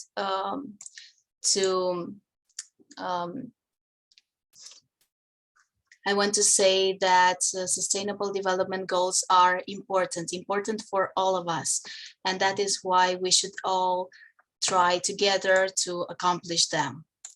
The Sustainable Development Goals, or SDGs, also known as the Global Goals, were adopted by the United Nations in 2015 as a universal call to action to end poverty, protect the planet, and ensure that by 2030, all people enjoy peace and prosperity. The 17 SDGs are integrated. They recognize that action in one area will affect outcomes in others, and that development must balance social, economic, and environmental sustainability. Countries have committed to prioritize progress for those who are furthest behind. The SDGs are designed to end poverty, hunger, AIDS, and discrimination against women and girls. The creativity, know-how, technology, and financial resources from all society is necessary to achieve the SDGs in every context. Nowadays, we hear a lot about SDGs and their importance. So why should we follow the Sustainable Development Goals? Why should we lead a responsible life and do active efforts to take care of the land, to live in peace and harmony, and spread words of love, tolerance, and empathy? This is my vision as an educator. We are all responsible. And I believe that all educators must set an example. We must inspire young minds. We must teach our students and our children, and we must try to reach as many people as we can in order to work together for the benefit of the earth and of society. It is our duty to do our part and to empower others to make a change. Fighting for the accomplishment of SDGs should become a main objective in schools and all learning environments. SDG 1 deals with no poverty.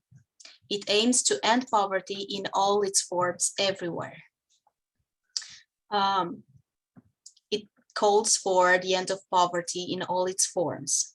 The official wording is no poverty. Member countries have pledged to leave no one behind. Underlying the goal is a powerful commitment to leave no one behind and to reach those furthest behind first.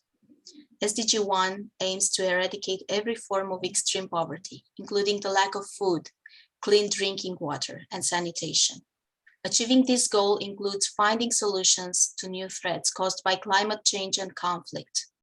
SDG 1 focuses not just on people living in poverty, but also on the services people rely on, and social policy that either promotes or prevents poverty.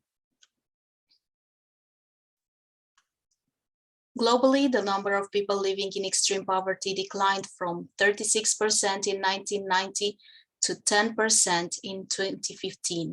But the pace of change is decelerating, and the COVID-19 crisis risks reversing decades of progress in the fight against poverty.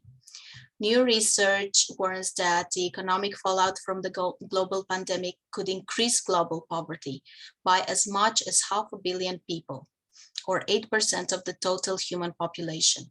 This would be the first time that poverty has increased globally in 30 years since 1990. So what could we do?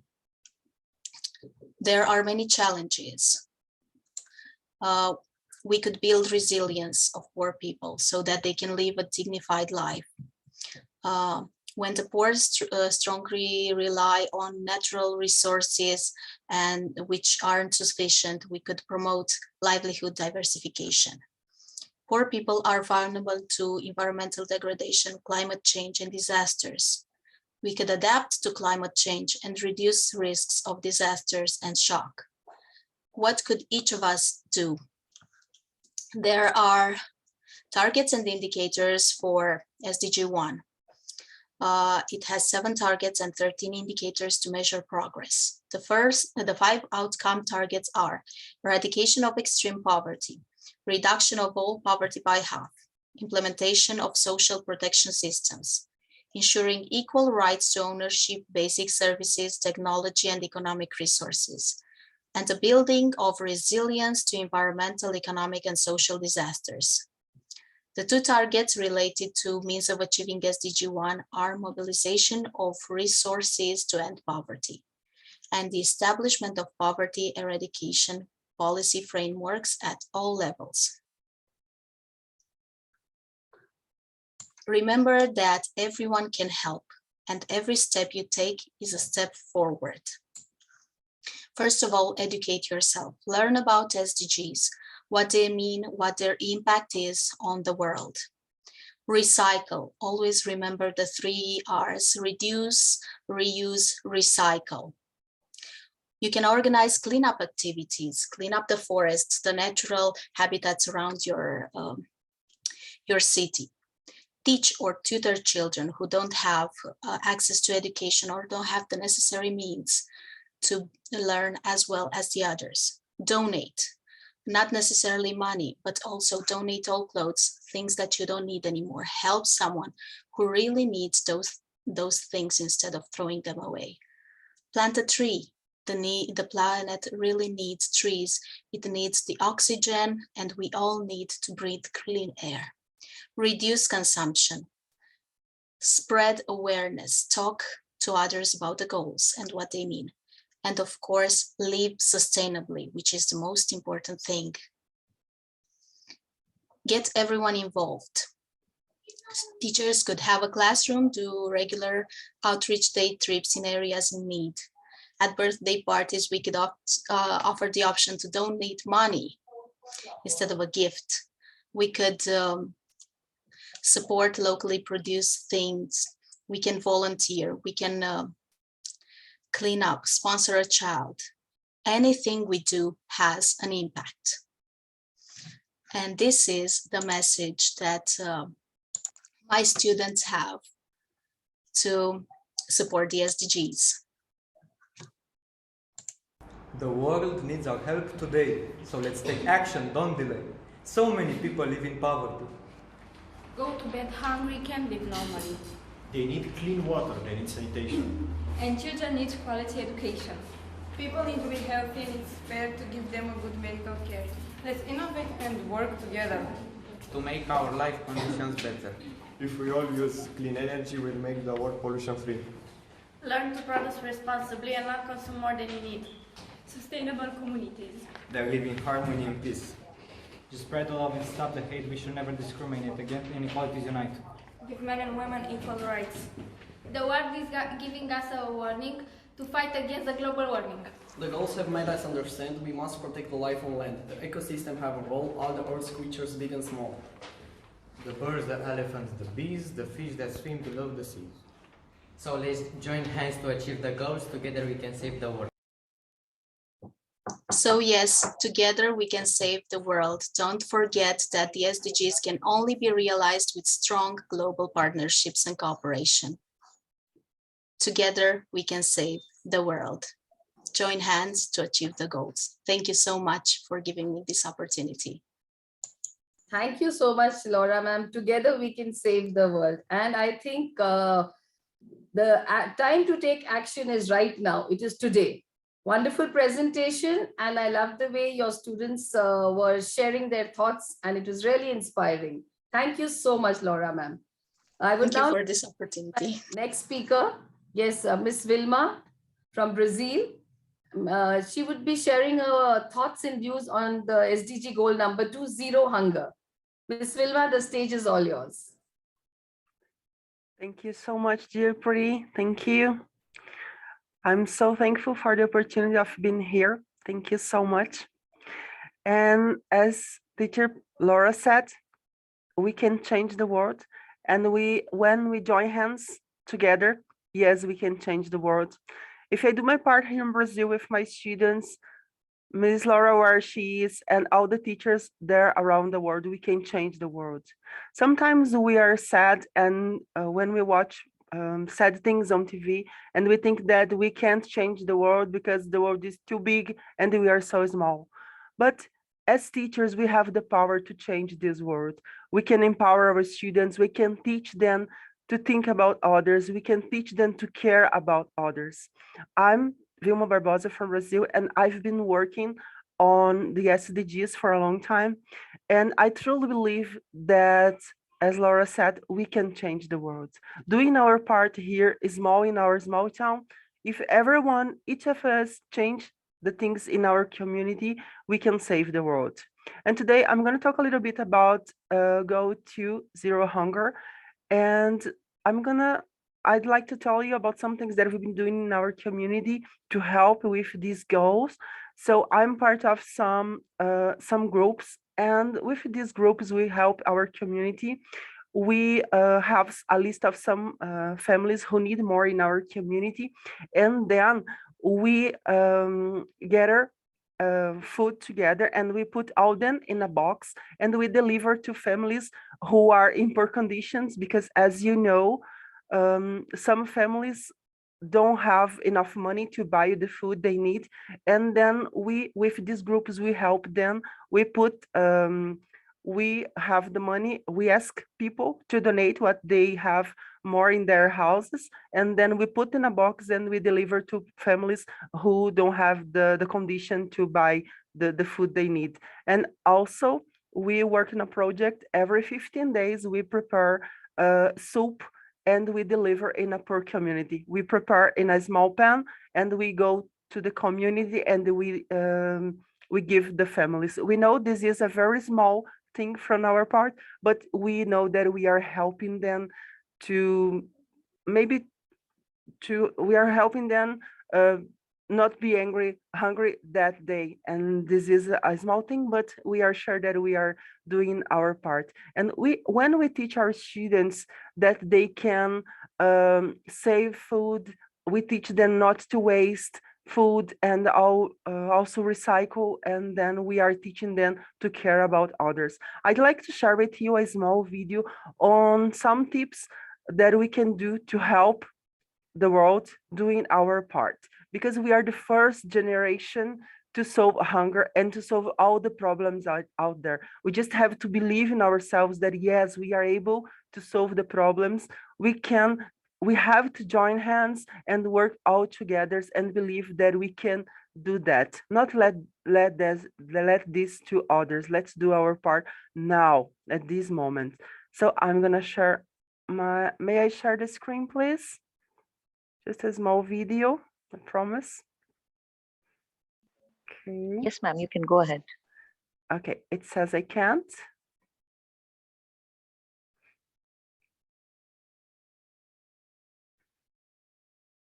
It says I can't share.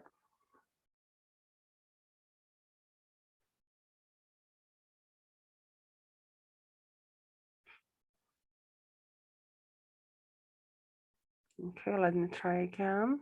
Now I can. Here it is.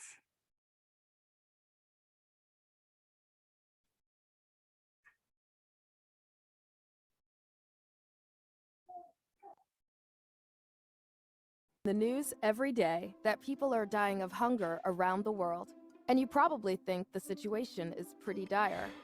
And it is. But you are the first generation in history with the opportunity to solve hunger. You are the Zero Hunger Generation. For the third year in a row, hunger is on the rise.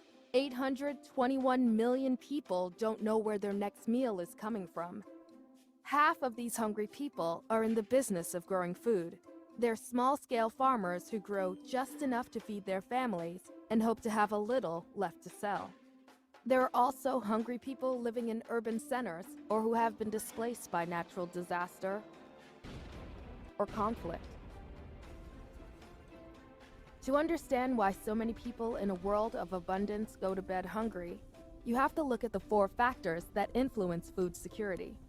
Food availability can be affected by things like extreme weather, improper storage, pests and diseases, or the economy. It only takes one of these events, and suddenly, there's not enough food locally available. To ensure that people don't go hungry, we have to do more than just grow food. We've got to move it closer to where people live, and we have to make sure that it's affordable. People don't just need food, they need the right kinds of food. 1 in 3 people are malnourished.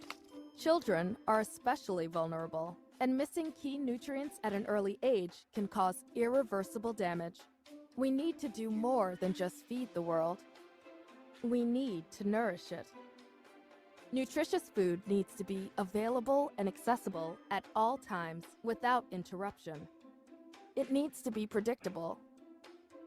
We can end global hunger by addressing each of these factors simultaneously. This is a task for the Zero Hunger Generation. We need you. Join the fight to achieve zero hunger. It is so sad, isn't it? Think that at this moment, for me, it's midday, it's time for lunch, Easter day, and it is so sad when we think that millions of people don't have even a piece of bread out there. It is so sad. But we can save the world. We can change this. If you help our community, our small community, we can be saving the world around us. It is up to us teachers and everyone around the world, help our community, do small things, and then you'll be helping to save the world. Thank you so much for this opportunity of being here. I'm so grateful. Thank you so much. God bless you all. Happy Easter. Thank you so much, Wilma ma'am. Definitely that got us thinking. All of us need to do our own little bit to ensure that no one goes hungry. All of us need to act now and act with empathy, act and take the necessary action. Thank you.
Good evening, everyone. I think there's a network issue with PT Man. I would like to take over this, and with moving ahead with the third goal. First of all, I would like to congratulate IDYM for organizing this Global Peace and Sustainable Development Summit. And I wish everyone happy Easter. Easter is a festival that instills hope in us and never give up hope. So with this hope of fulfilling all the 17 SDGs goals by the end of 2030, I would like to invite our next speaker for goal number 3, good health and well-being. Our next speaker is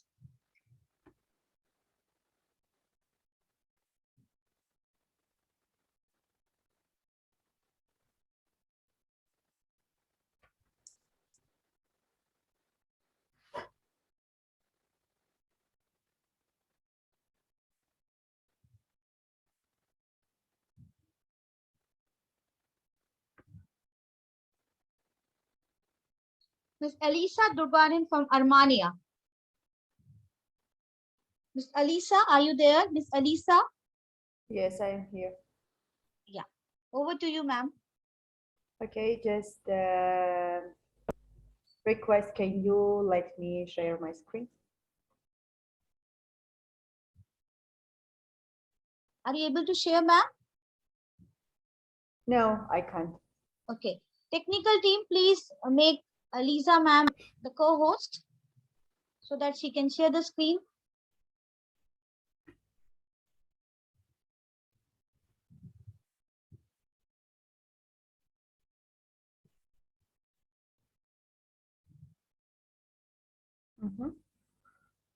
Thank you. Good evening, everyone. And first of all, I would like to congratulate with the Easter Day. Happy Easter Day in many countries.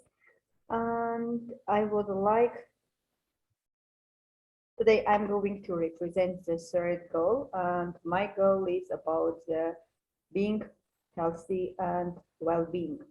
Is my, first of all, I will ask you, is it visible, my screen? Yes, Yes, it is. Yeah, it's yes. Okay. Today I'm going to speak about the good health and well-being. I think it's a very important goal because we can work, we can think, we can do everything, but in some cases, having good health and also well-being is very important because just imagine yourself in a situation if you are ill, you don't want to do anything, even if you have big dreams and you wanted to achieve these dreams. That's why I'm going to speak about it. What is it? First of all, it's our condition, it's our well-being, our health, such kind of problems that we will discuss today during my presentation. Because it doesn't matter at what age you are adult, you are a kid, a child, or in which situation or what position do you have in the world, what profession, it doesn't depend on. Health is and has been and is going to be one of the greatest and also one of the most important issues in our lives. First of all, and now I would like to speak about health, because according to the US UNICEF and also the WHO Constitution, it says that health is going to be a state of complete physical, mental, psychological, social well-being, and not merely the absence of disease or infirmity. Because in some cases we can say that not we should pay attention to our physical condition or our mental condition, but also how do we usually feel psychologically, because it may be one of the most important points that we should pay attention in order to keep our body and our health under the control. And it is something that we can just say that if we have any kind of problems or disabilities or any kind of things that will harm our health and also well-being, it will bring, first of all, to us to a condition that may have, in some cases, the most maybe negative results for us. And being health, there are different kinds of facts. I have just put here any of them, that about 400 million people have no basic health care. Just imagine, and many times we don't visit the doctor until it's the last point, for example, and when we just feel that there is no other way, we just can just visit a doctor. And also in some cases, for example, 7 million people die every day from the exposure to fine particles in polluted air, because we people not only should pay attention to our health and well-being, but also at the same time we should protect our nature, not being it polluted. Also, we should pay the food that we grow, that we buy and make and eat. Everything we should pay attention, because in the basement of any kind of disease and also health problems can be such kind of things. For example, we can breathe polluted air and it can bring some kind of problems with breathing or with mental or even with head or something. And what is interesting is that if we go and look at the statistics, we can say that mainly people have from 30 to 7 years. So in this period, they have just kind of the main health problems. And in some cases, it can be even any kind of disasters, any kind of just shocks, any kind of injuries, deaths, everything, just psychologically, it influences on our immune system and at the same time on our well-being and our health. And during the period, we can just say that we can do everything. We should take care of ourselves and always be patient and also be careful for our health. Now, a little bit about the children and about the education system, what we should do, in which period we should pay attention more than, for example, other ages. So I can say that we should just take care of ourselves during the whole life. But there are some periods of our lives when we as teachers, educators, or as being parents and mothers, fathers, we should pay more attention to our children's health and their well-being, because everything, starting from their health to their happiness, everything just depends on it. As you see, here are some kinds of about the vaccines that about 1 million children per year can be saved up. For example, if we take this such kind of vaccines that are for each age, there are different specific vaccines for it. But let's go to the education part, what it can be. Let's start from the early childhood and health. This is the period. What can we as parents, as teachers, we can do? We start from, as you know, the children, it is said that considered to be that children till the 5-year-old, their physical and mental, psychological development, it goes very, very, very fast. And we can one day say, oh, our child, our kid, our baby, he is very small, and maybe the time goes so quickly, and we see how even sometimes we don't notice the development of the small, let's say, steps of development of our kids. And we should pay it, because this is the age that physically the kid, the baby, starts, for example, to walk, starts to just concentrate, just starts to speak. And there are many disasters or many things or disorders that's connecting with this age, because if we don't take care of it, in some cases we can just say that our children can have any kind of problems connected with different spheres of development. Primary education.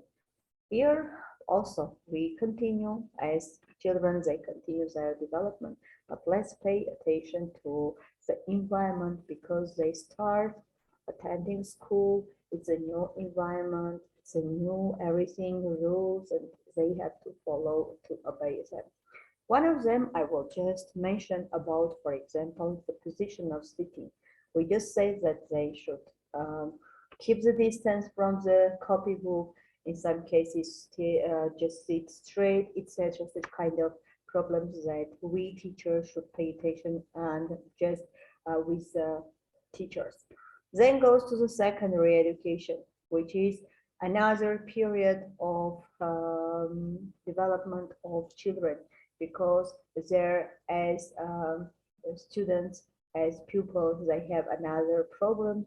It can be connected with their mental, physically, and also psychologically, because they try to find friends, they have no just environment for them, referred as leader, friends, etc. From different points, we can just pay attention how they develop in this case.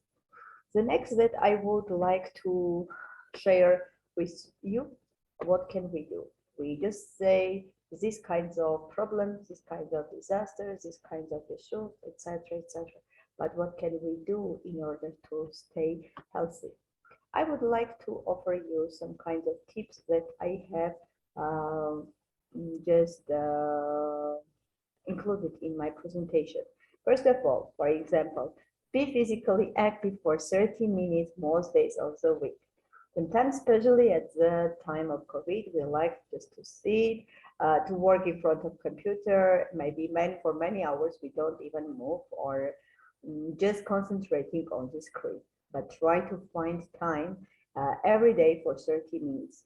Usually it is said that if you are going to work for about 1 hour, 45 minutes you have to work, and 15 minutes from each hour you should have a rest, relax, or just take a walk, or just not to think about the work for 15 minutes. The next tip is eat a well-balanced, low-fat diet with lots of fruits, vegetables, and whole grains. When we go deeper and try to explore the psychology of adults, especially the persons who live more than 100 years, the main, let's say, basic thing about their long living, as I said, that they have a well-balanced eating, because mainly they eat fruits, vegetables, everything that grows, and especially some kinds of grains. And that's why it is said that they are very, very healthy. But if we just go back and try to think and try to remember how much we pay attention to the list of the food that we usually have during the day, we can just say that about, maybe as for me, maybe 10% that I just try to follow to this rule. The next one is about the injury. In some cases, we can have, if we have a dangerous job, or we are going to some kind of extraordinary places, or we are going to be, we can try to find something that will keep save our body from any kind of injuries, from any kind of maybe harms or something. The next one is don't smoke or quit if you do. It is said that we try every time to speak about it, saying that smoking is very dangerous, especially for lungs, but many people just try not to follow. That's why I will advise don't smoke. If you do it, just quit it. And do sport and walk much in the open air. This is very important thing, because in this case, it will just give you an opportunity to be active during the day. It will make your body, even if you work, even if you sit in front of the screen for many hours, just doing sport, even walking, it will just make your body to move and will keep away from many, many disasters and any kind of harms. That's why I will just advise you, take care of yourself, because you are the first person who should take care of your body and your health. Just imagine how we as teachers and educators, we try to take care of our children's lives, their health, etc. In this case also, try to take care of you, yourself, and also your body. Try to be active during the whole day, and it will also make not only your body be active, but also goes to the brain, because every second there are going to be some kinds of active process in your brain, and it will keep you not only healthy but also young, and at the same time full of energy. Be always active, energetic, and full of many different kinds of motivations and inspiration. Thank you very much.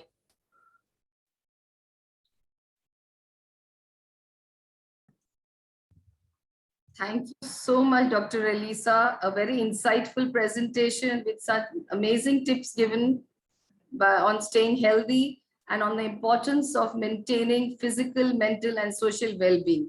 A wonderful presentation. We were really, really, given a lot of important information, a lot of suggestions given by you. And definitely, I'm sure most of the audience will take their own nuggets out of your presentation. And yes, it is important to be healthy. All round 360-degree health is very, very important. Thank you once again. Thank you, Dr. Elisa. I would now like to invite my next speaker, Ms. Maggie Ali Hijazi from Lebanon. Ms. Maggie Ali, are you there? Good afternoon. Yes, I'm there. Yes, so we are all waiting to hear your views on quality education. SDG goal number 4, quality education.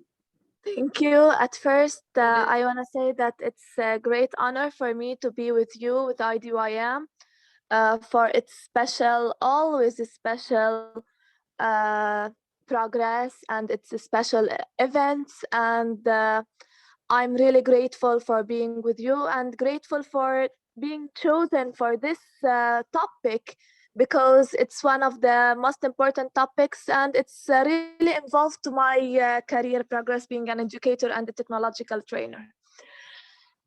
This goal is one of the most important goals because it talks about the quality of education all over the world. How should we obtain by 2030 the educational needs that we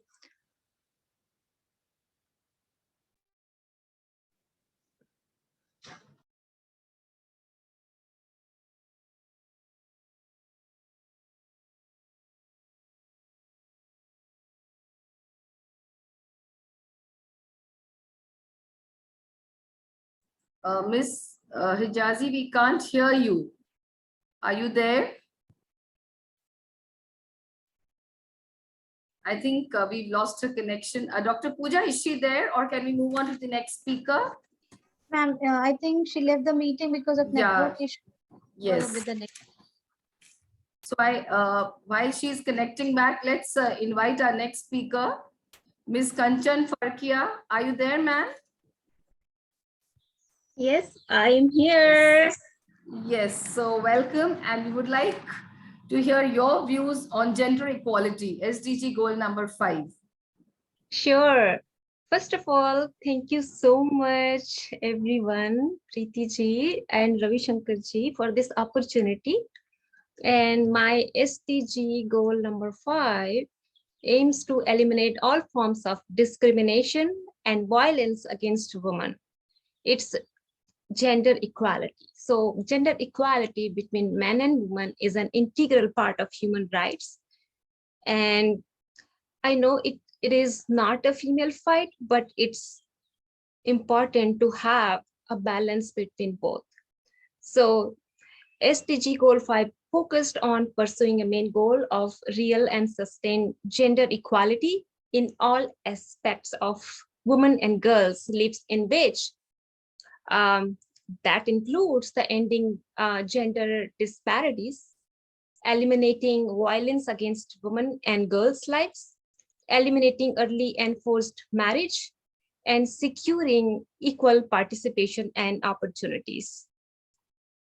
I think, well, gender equality basically begins in mind. It's an individual perception of treating another person at per of himself or herself. It doesn't happen in one day, because it's more of the practice that you do every day. Because achieving gender equality requires the engagement of women and men, girls and boys, because it's everyone's responsibility. So gender equality is not all about woman empower. Woman is everything. I understand, like, we need to empower women. However, we need to balance both sides. So one time, Michelle Obama said that, how can an economy achieve full potential if it ignores and sidelines and fails to invest in half of its population? So we begin to raise daughters more like son, and vice versa. We should teach our son how to cook, how to clean house, how to manage. Just like a girl, we teach girls like how to cook and how to, it's all about balancing.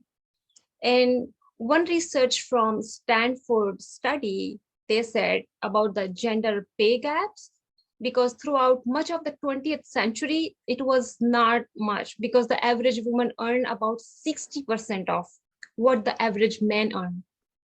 So starting in the late 1970, there was a substantial increase in women's relative earning, women coming to earn about 80% of what men earn. This historic rise plateaued in 2005. Since then, the gap has remained roughly unchanged. So yes, we all know it's right thing to do for treating men and women equally in the workplace and at home.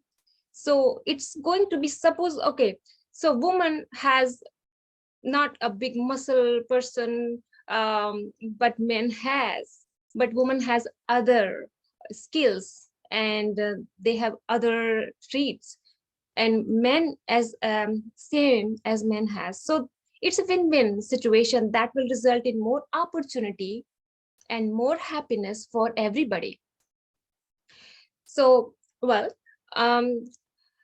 there has been progress over the last decades. More girls are going to school, fewer girls are forced into early marriage, more women are serving in the parliament or in the leadership positions. The laws are being formed to advance gender equality. Despite these gains, many challenges remain. Discriminatory law and social norms remain still there. Women continue to underrepresented in many areas, in many countries, in different areas of the world, at all levels of political, even leadership.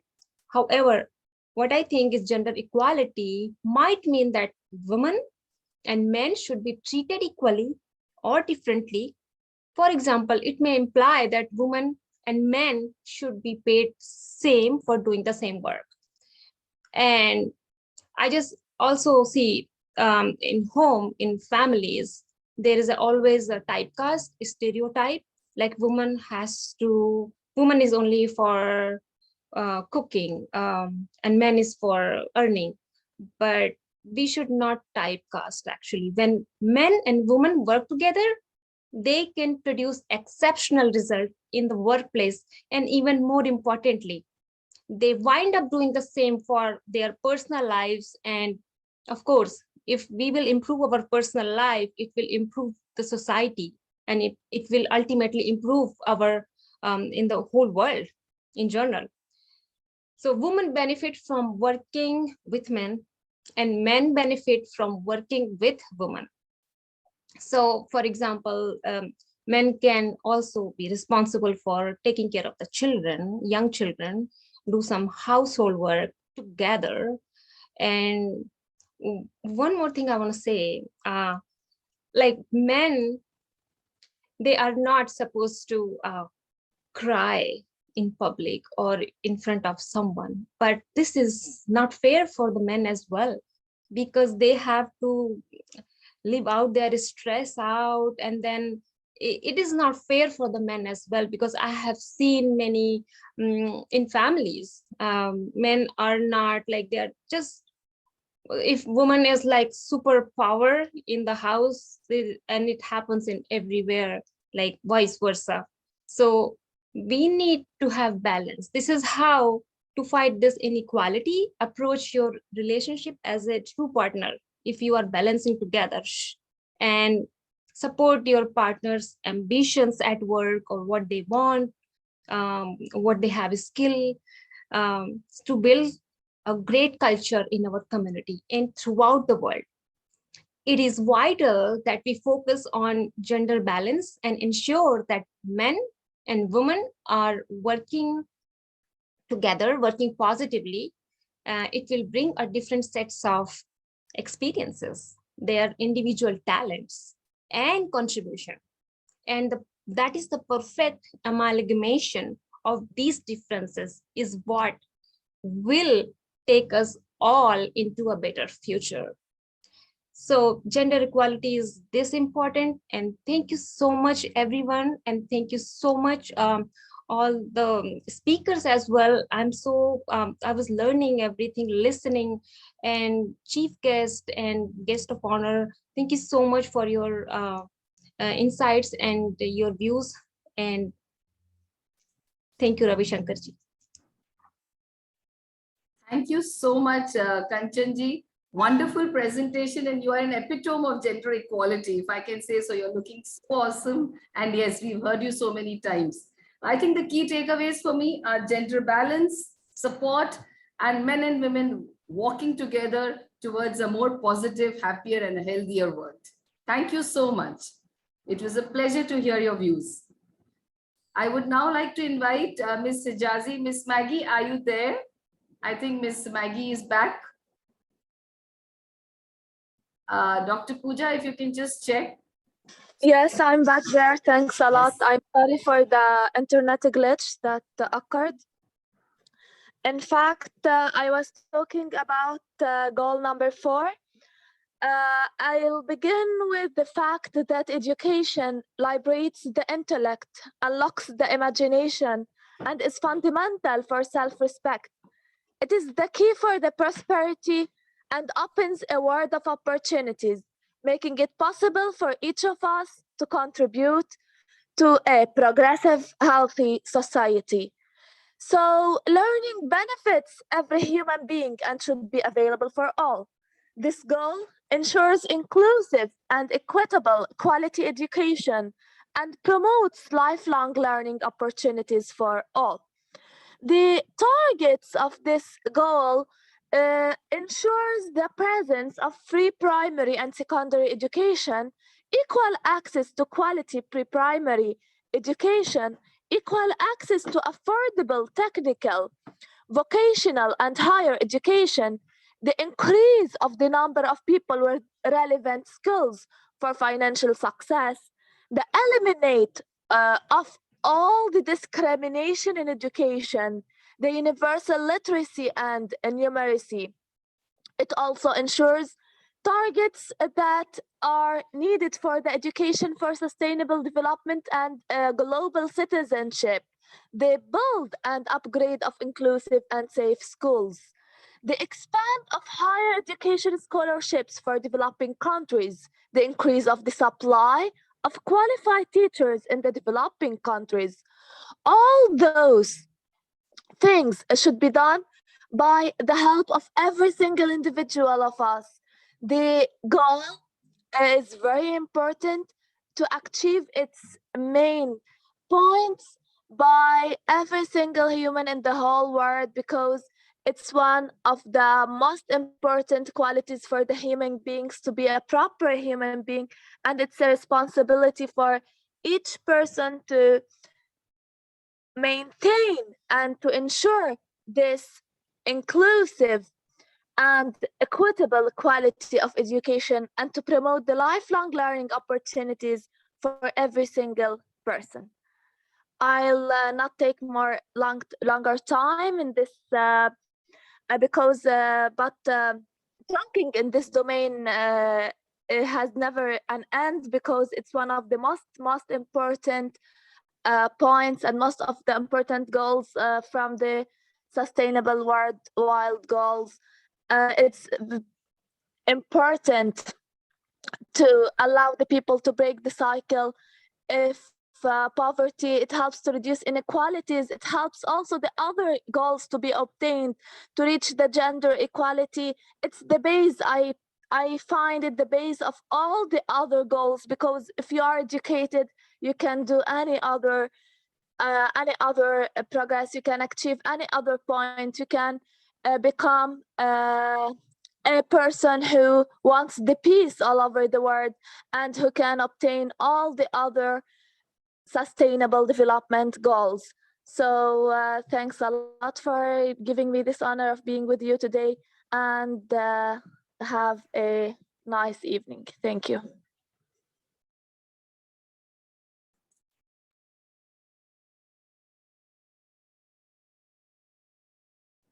Thank you so much. And definitely, we agree with you that education is the key to a changed world.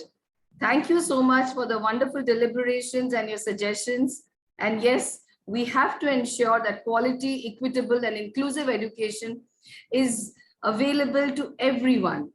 So thank you, Maggie Hijazi, for your deliberation, for your suggestion, for your viewpoints. I would now like to invite my co-host, Dr. Pooja, to take Thank you, over Preeti ma'am. Thank you, Preeti ma'am. the next segment. So moving ahead with our next segment from SDG 6, Clean Water and Sanitation, I would like to invite Ms. Raden Rora from Indonesia. Ma'am, are you there? Yes, I'm there. Yeah. Welcome, ma'am. Thank you. Assalamualaikum warahmatullahi wabarakatuh. Namaste. Thanks a lot. I can be here. Thanks for Raffi Sankan Kumar and friend for the opportunity. Okay, can I share screen? Okay. Yes, ma'am, you can share the screen. Okay.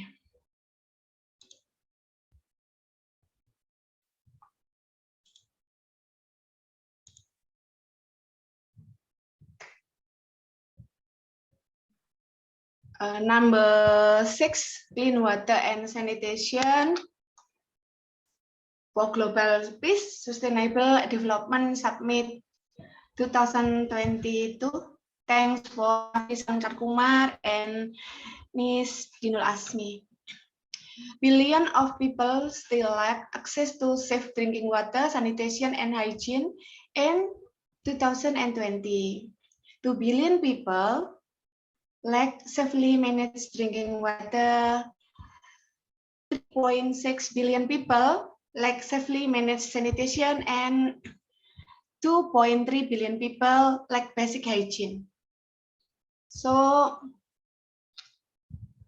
water is an element that is very important for human survival. With that, it's very necessary to conserve water so that it doesn't become a disaster and pollute the health of living things. Every day, we do activities using clean water, starting from bathing, washing, cooking, and so on. But do you know how the long journey that clean water has to go through, starting from its source in spring, rivers, lake, or mountain to our homes? We usually use well water or water from a water source to drink by first boiling it. We also use mineral water for the mountain that has been treated to make it drinkable.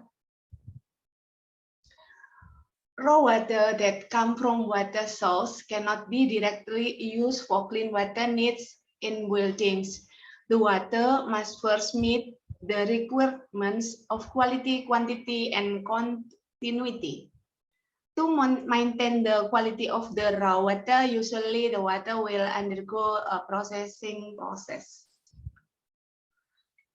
In Indonesia, generally use water treatment plants physically and chemically.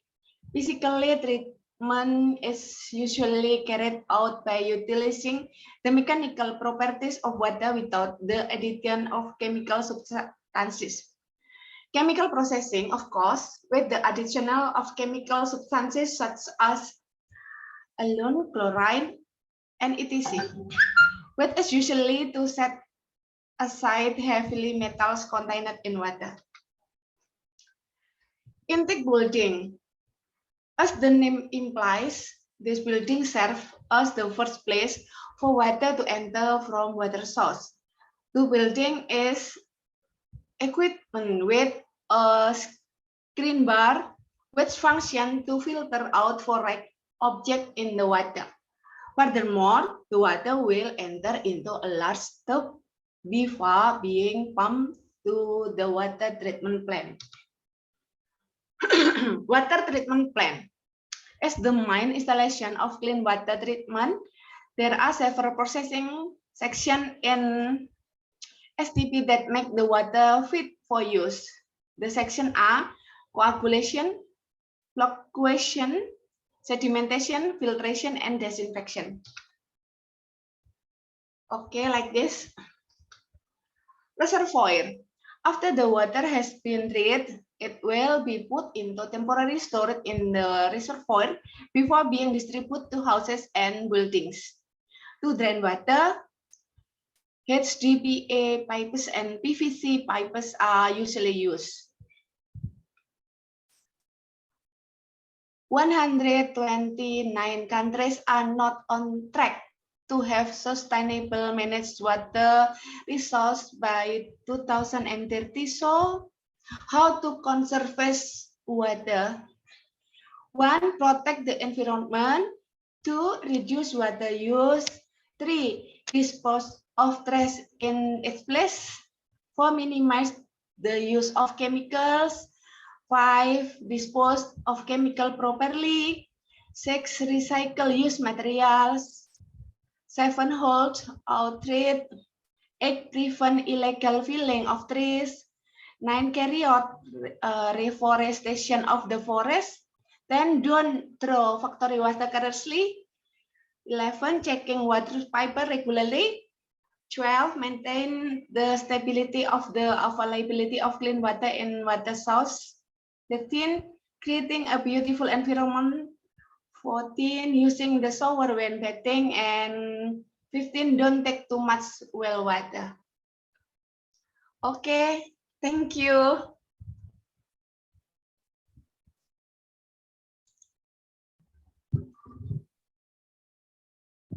Thank you so much, Radhan ma'am, for your interesting presentation. Thank you once again for giving your suggestions and your deliberations. Moving ahead with our next speaker for the SDG Goal 7, affordable and clean energy. I would like to invite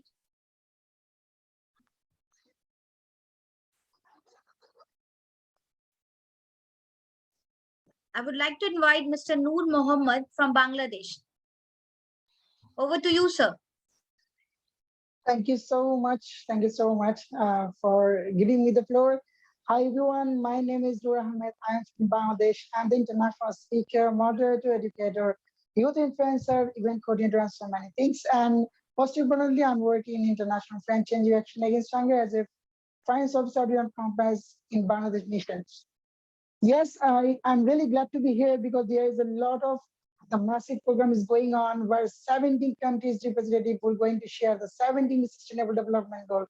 Where I'm going to talk about the 7 that is affordable and clean energy.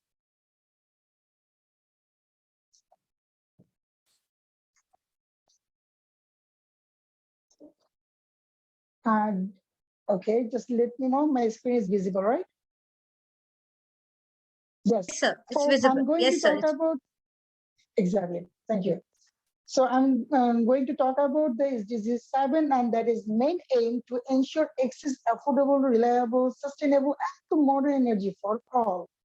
As you all know, the lack of access of energy supplies and transformation systems is a constraint to human and economic development. As you all know, our primary source of energy was coal and oil to generate the electricity. But right now, the environment provides a series of renewable and non-renewable energy sources.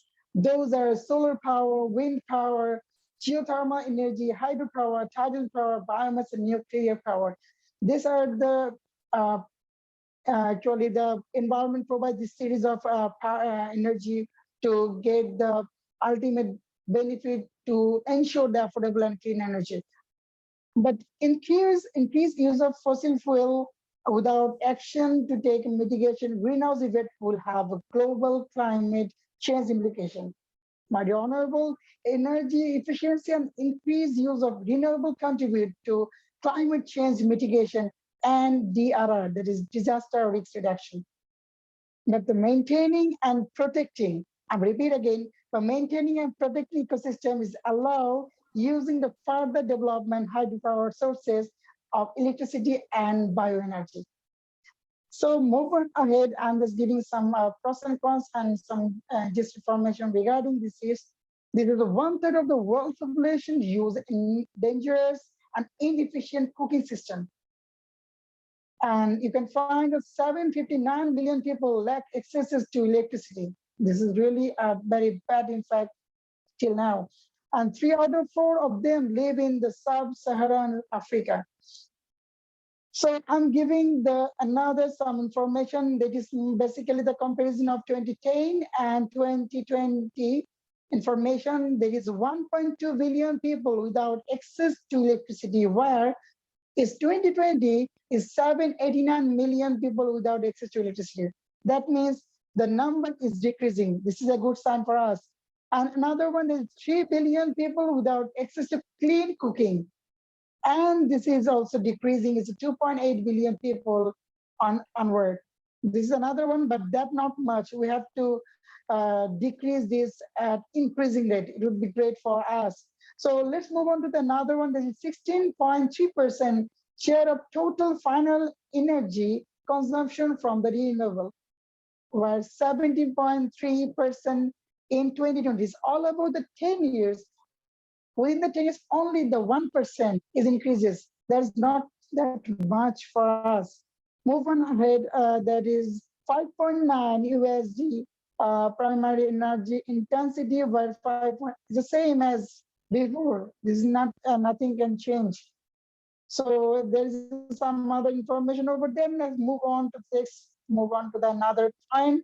As we all know that there is a target, and this target is talking about the universal access to modern energy, increasing global percentage of renewable energy, double the improvement in energy efficiency, promote access to research, technology, and investment in clean energy, and expand and upgrade energy services for developing countries. These are the very great target to complete by 2030, but still we are far away, but we do believe that we can achieve this, as inshallah. So moving ahead, this is a very keen. I'm just focusing on just 3 challenges over here, but there's a lot of challenges. Because of the COVID-19, the some other challenges also increases as increasing rate, not decreasing rate. So I'm just focusing on 3 right now. That is, 1 in 5 people is still lack of access in modern electricity. So what we can do? We have to ensure everyone has access to clean, affordable, and reliable modern energy. So in that perspective, what we have to do? We have to invest in this sector. It can be a government investment. It can be a private organization investment. It can be some non-profit organization investment. Actually, all of their contribution required to accomplish this challenge. Move on to the next challenge, that is, every year indoor air polluted kill 4.3 million people. Most of them are women and children. This is very, very dangerous for us. But if we invest in renewable energy, and it can really help to us. As we all know, the solar system is introducing developing countries, developed countries, and some poor countries as well, but that not that much, because it's also focusing on some costing factor and some other things. So I think if this kind of things also deal with PPP, that is public-private partnership, or some other organization, even they can do a business with this, the related of this SDG, it would be great to mitigate these losses. So last but not the least, the energy provided by fossil fuel is the main contributor of climate change. Absolutely. So what can we do? So we have to put in place the energy saving policy. As we know that if we focus on the energy saving policy, it would be great to implement and to get the ultimate target, what is given by United Nations. So I do believe that if we work together, if we think that we can work or focus on this investment in this sided it would be great to accomplish this goal as well as for our sustainable world. So moving ahead, I'm just going to give you some basic business role regarding this SDG. I mean, you can make a business, you can do a business with this SDG, you can get a profit as well as you can meet the requirement of the SDG's goal. So as you all know, that is business can accelerate the transition to the affordable, reliable, sustainable energy by investing in renewable energy resources, prioritize energy efficient practices, adopting clean energy technologies and infrastructure, and research and development business can innovate and pioneer new technologies. These are the contribution by the businessman can be. I do believe it can be achieved. It can achieve our goal for by 2030 because only the government contribution, only the non-profit organization contribution, only the single contribution can't be work. If we think about something that it collaboratively we can do something to accomplish that goal, it can be. So I'm just giving you some example of business ideas. The key business idea themes is all about the if you can do a work on a business that is related to the electricity accesses. You can do business like this. You can do a business like electricity availability and reliability. You can also do a business like renewable energy that I shared earlier. You can also work for energy efficiency. You can also work for infrastructure investment. If you have the money, if you have idle money, you can do the investment for the infrastructure development. It will ultimately help to achieve this goal. And yes, environmental investment is very required for each of us. If you don't have the money, you can dedicate yourself to share the information towards the others. You can dedicate yourself to train others.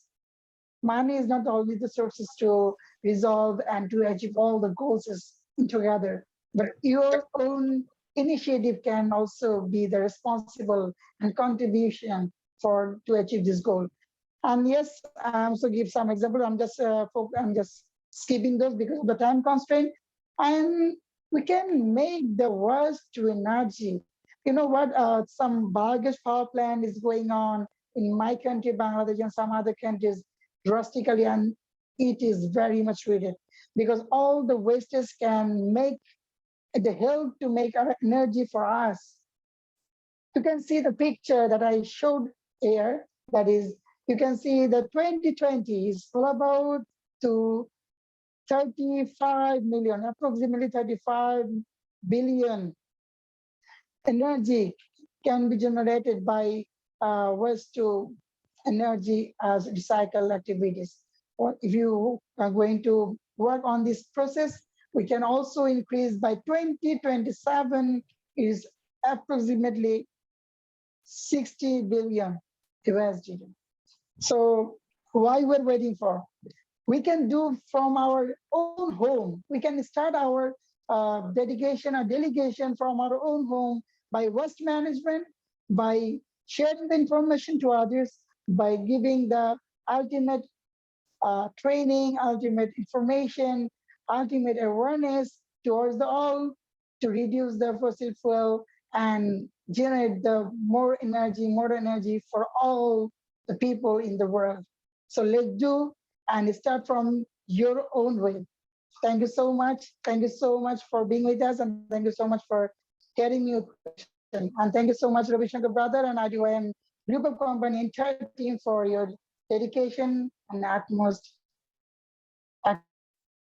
Yeah, thank you, sir. We really appreciate your structured approach to such a wide topic with some fantastic takeaways. Like to expand energy access, it is essential to enhance energy efficiency and to invest in renewable energy. Thank you once again, sir. Moving ahead with our next speaker, I would like to call upon HE Professor Dr. Aman Mahari Maya from South Africa for SDG Goal 8, Decent Work and Economic Growth. Are you there, ma'am? Yes, I'm here. Yeah. The stage is all yours, ma'am. Welcome. Thank you very much. Good afternoon, good evening, and good morning to whomever across the world that is with us.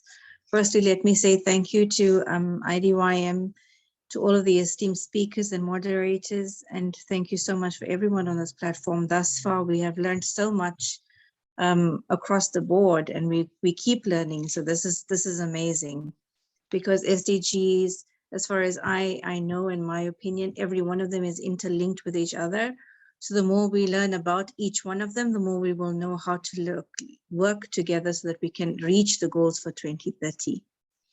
So I'm meant to talk today about SDG 8, which is about decent work and economic growth. And the mission statement for this SDG, and I'm going to quote this, is to promote a sustained, inclusive, and sustainable economic growth with full and productive employment and decent work for all, unquote. Now, what does this mean and how is it accomplished? We must firstly look at the fact that this goal is significant. And its significance is because it recognizes the importance of having economic growth within a specific sector. And this needs to be sustained because it needs to have high levels of economic productivity all around. This will then allow for creation of well-paid and quality jobs for everybody. And it also then creates efficiency in resources so that society can produce and live effectively. The aim of this goal is that by 2030, we need to achieve full and productive employment and decent work for all.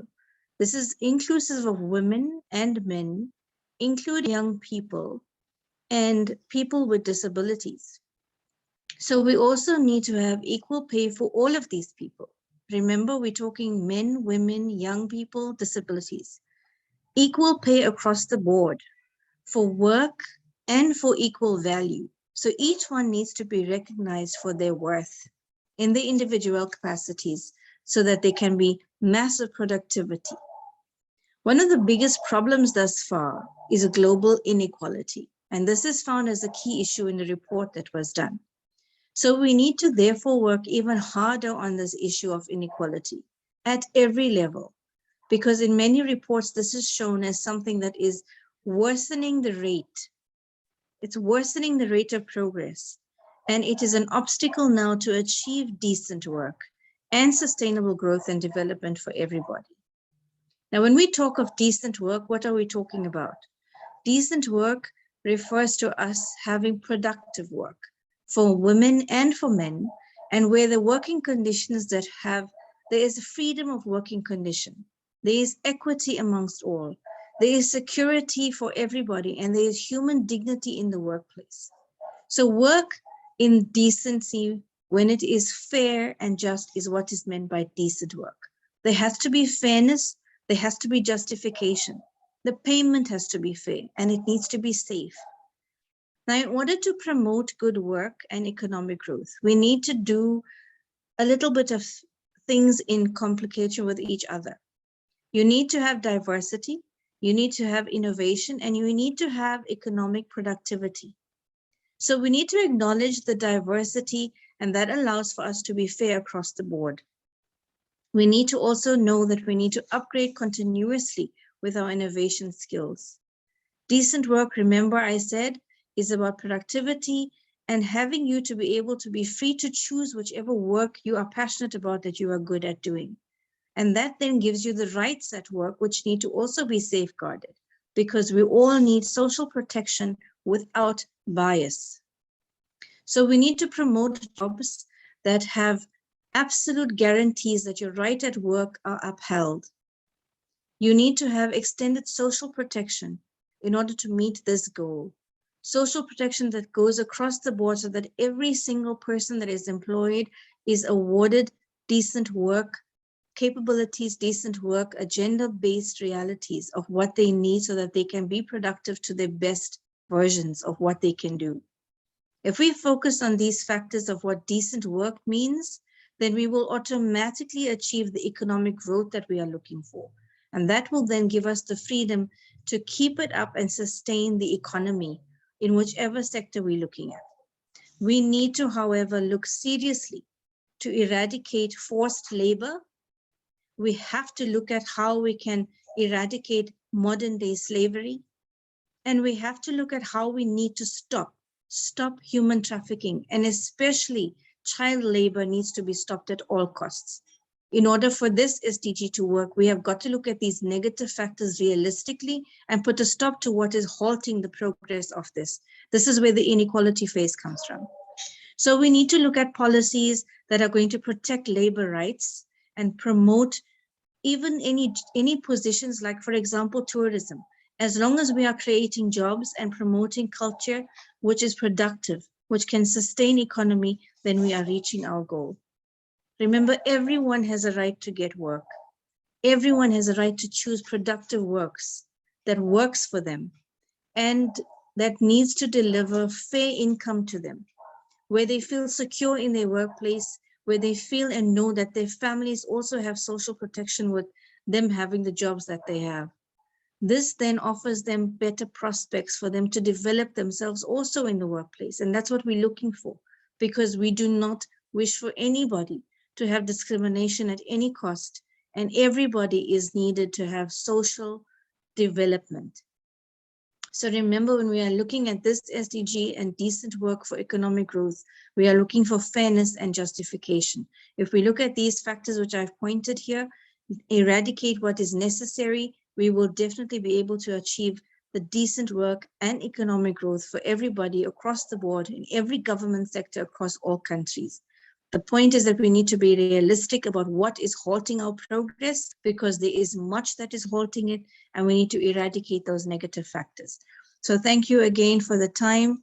Thank you so much to IDYM. As usual, this is a fantastic platform and they are doing excellent work. So thank you to IDYM and this fantastic team, and to everyone who is speaking today. Thank you so much for all of your learning curves. I also learned so much. Thank you.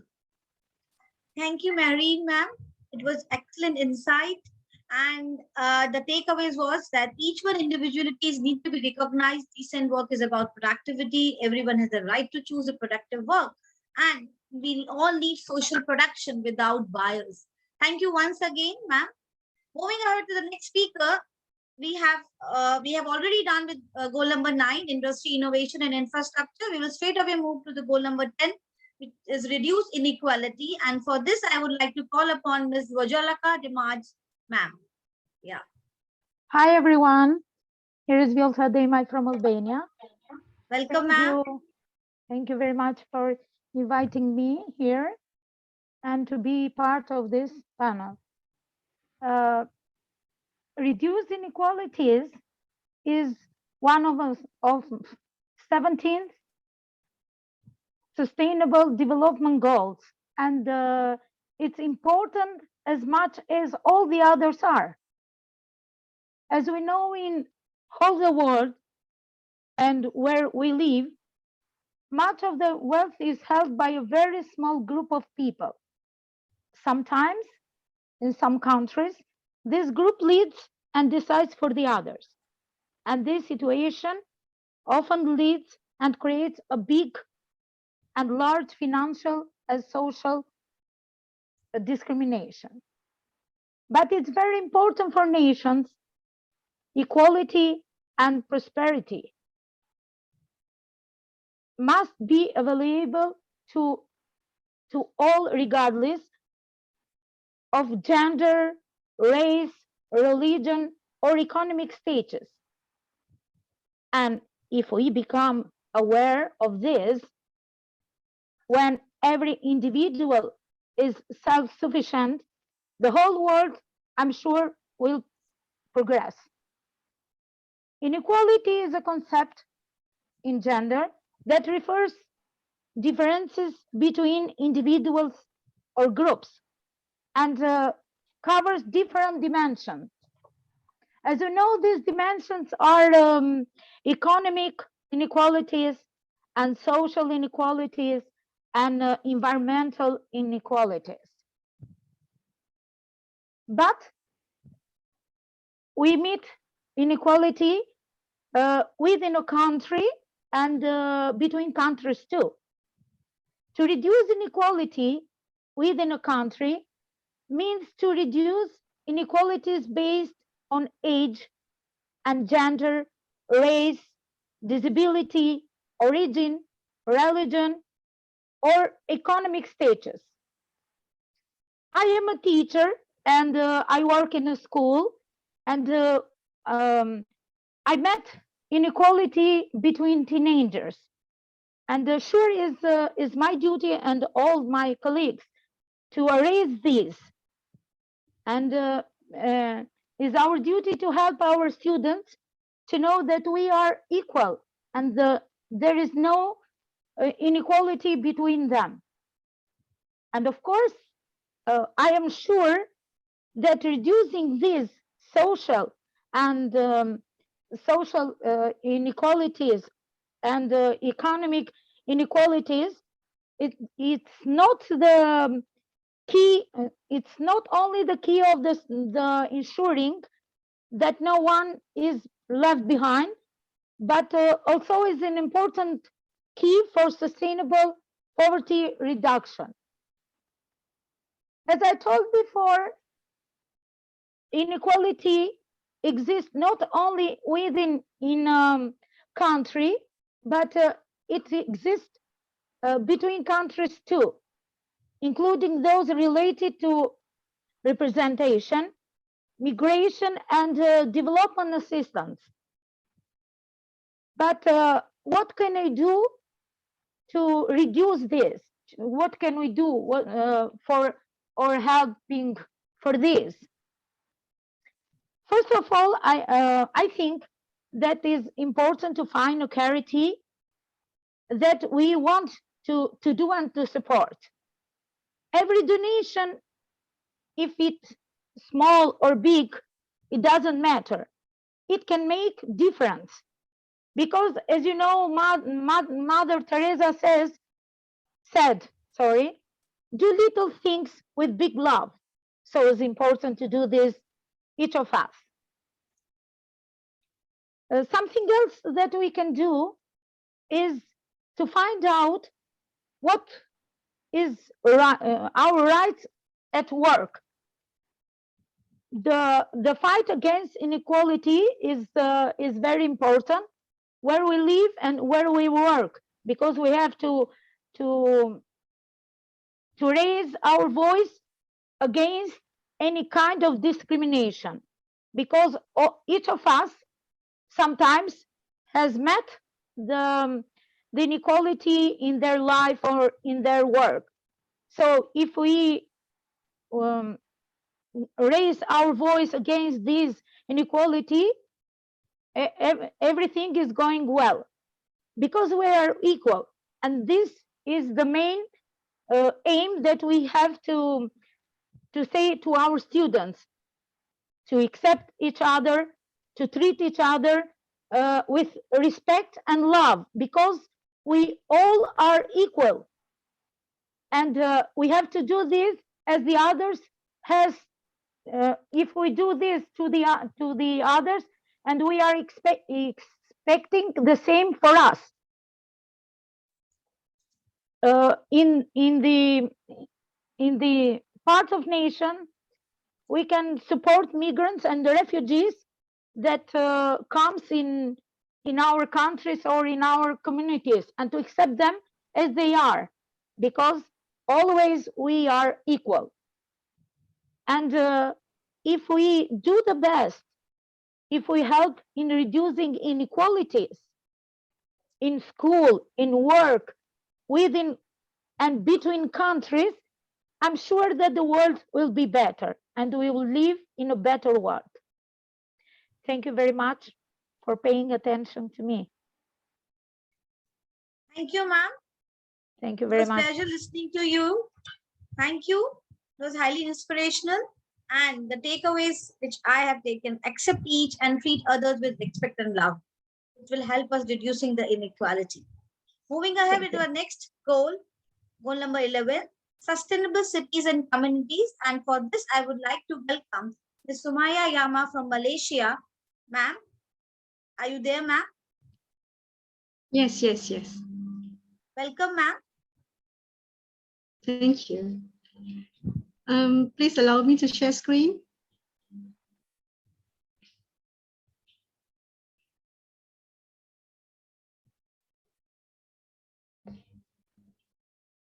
Can you share, ma'am, now? Okay.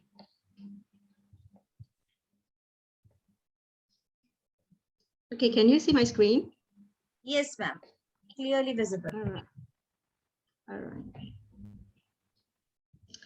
Okay, thank you so much, Ms. Moderator, for the wonderful introduction. So I'm Sumia Yahaya from Malaysia. So today I'm going to talk about SDG 11, Sustainable Cities and Communities. All right, as we all know, sustainable cities and communities is to make cities and human settlement inclusive, safe, resilient, and sustainable. So there are 7 targets under sustainable cities and communities. First target is safe and affordable housing. Second, affordable and sustainable transport system. Third, inclusive and sustainable urbanizations. Fourth, protect the world's cultural and natural heritage. Fifth, reduce the adverse effect of natural disaster. Six, reduce the environmental impact of cities. And 7, provide access to safe and inclusive green and public spaces. So SDG 11, Sustainable Cities and Communities, focus on improving urban planning, management, and development, and making the world urban spaces more inclusive, safe, resilient, and sustainable. So what is the sustainable cities? The UN Sustainable Development Goal 11 defines sustainable cities as those that are dedicated to achieving green sustainability, social sustainability, and economic sustainability. They are committed to doing so by enabling opportunities for all through a design focused on inclusivity as well as maintaining sustainable economic growth. The focus also includes minimizing required input of energy, water, and food, and drastically reducing waste, the output of heat, air pollution, and water pollutions. So what is the sustainable community? Throughout the world, people want the same things: access to clean air and water, economic opportunities, a safe and healthy place to raise their kids, shelter, lifelong learning, a sense of community, and the ability to have a say in the decisions that affects their life. Why are cities important to the world? So more than 30% of the world's urban population live in slums, and in sub-Saharan Africa, over half of all city dwellers are slum dwellers. Why is this important? Cities are engines for sustainable development. It is where idea, commerce, culture, science, and productivity thrive. So how can we improve the quality of life in cities? So we can make cities and human settlements inclusive, safe, resilient, and sustainable. There is a strong link between the quality of life in cities and how cities draw on and manage the natural resource available to them. So according to Head-Out Blogs, 50 most sustainable cities around the world 2021, last updated on July 2nd, 2021, are Denmark, Switzerland, Finland, Sweden, Norway, Germany, Japan, Slovenia, Canada, Portugal, Singapore, Bhutan, Palau Island, Uruguay, and UAE. So image courtesy from www.tripadvisor.com. So if you didn't see your city on this list, consider taking action by contacting your local officials. Ask questions and express your concern about what being done to you to make your community more sustainable. It takes 1% at a time, starting with yourself. Okay, do your part to learn more about how to start a sustainable lifestyle and helps others become more aware of how to do it as well. So together we can inspire our communities to become more eco-friendly and make a more sustainable environment. So that's all from me. So let's save the earth. Okay, bye. Thank you. Hand over back to Ms. Moderator. Thank you, Sumaya, ma'am, for your stimulating presentation. We really appreciate your efforts and your support. Thank you once again. Moving ahead to our next goal, goal 12, responsible consumption and production. I would like to call upon Vanessa Jacqueline de Corza from Singapore. Ma'am, are you there, ma'am? Hello, very good evening. Yeah, and morning welcome, to ma'am. those people who are in this awesome SDG conference, Global and Peace. Okay, I'm supposed to talk about the SDG 12 goals. So I was actually thinking of what to speak on, and as I was having my dinner today, I realized that I was using disposable plates. Many years ago, I would not be able, many years ago, I won't be using disposable plates. Why are we moving towards using disposable plates? It's because we want to save the environment. We want to have a certain level of consumption where we can save the environment, where recycling is now a very important word. Where everybody must learn what recycling is all about. Schools in Singapore, we educate how to recycle our cups and saucers. We are also educated not to litter the grounds. So education is one way where we can educate society how to recycle our products. And companies and factories must also have the kind of goals to recycle their products, to make products that are disposable. The question is, how many of these companies are actually doing it? There are still companies that are dumping chemicals into oceans. I come from a company whereby we innovate the use of electricity to run vehicles.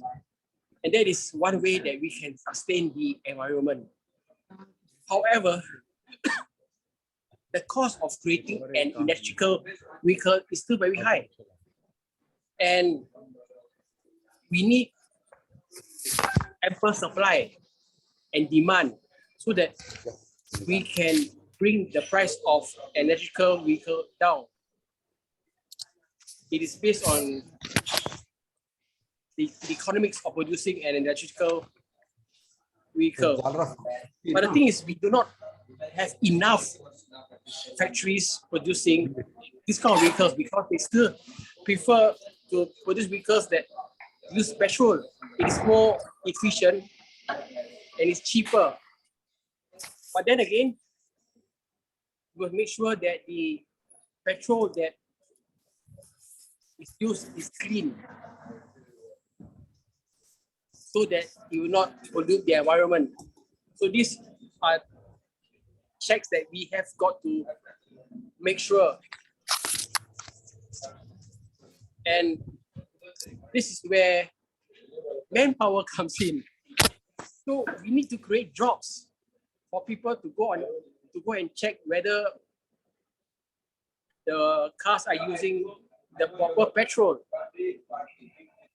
So as you can see the link, if you want to maintain a society that uses clean energy, uses clean petrol, we need to create jobs. We need an economy that will be also sustainable. And if I want to go further, we must include all kind of genders to work in this kind of companies. We can increase manpower. I know one of the SDG goals is about gender equality, and it's all linked because we do male, female, or whatever sexual orientation the person is who have a job, so that the economy will be able to produce goods that are also reusable.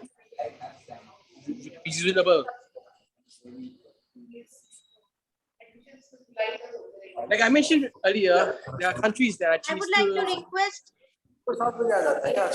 please participants, mute yourself. It's a request to mute yourself. The speaker is not able to speak.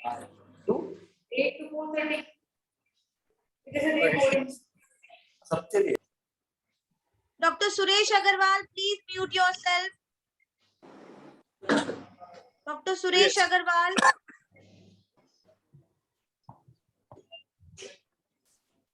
Yes, ma'am, you can continue. So like I mentioned earlier, there are still certain countries that are still dumping chemicals into their own ocean. They're using cheap products to create plates, cups, and saucers, which are very harmful to the environment. Some cars in certain countries are still using unclean petrol, which is affecting the environment again. So, but the problem is, if you want to create a society that uses these reusable products, it's going to cost. It is very easy to use products that use cheap materials that will affect the environment, because, like I said, supply and demand, the advantage still goes to products that use cheap materials to be produced. The other way around is expensive. So we need to come in, campaign on why we need to use reusable products, why we need to protect the environment. Our play also comes in, okay? We must have the heart not to be corrupted. Like, we must think of the environment, not just because of producing money. But it's easier said than done, especially if you go to America, where they're still using coal.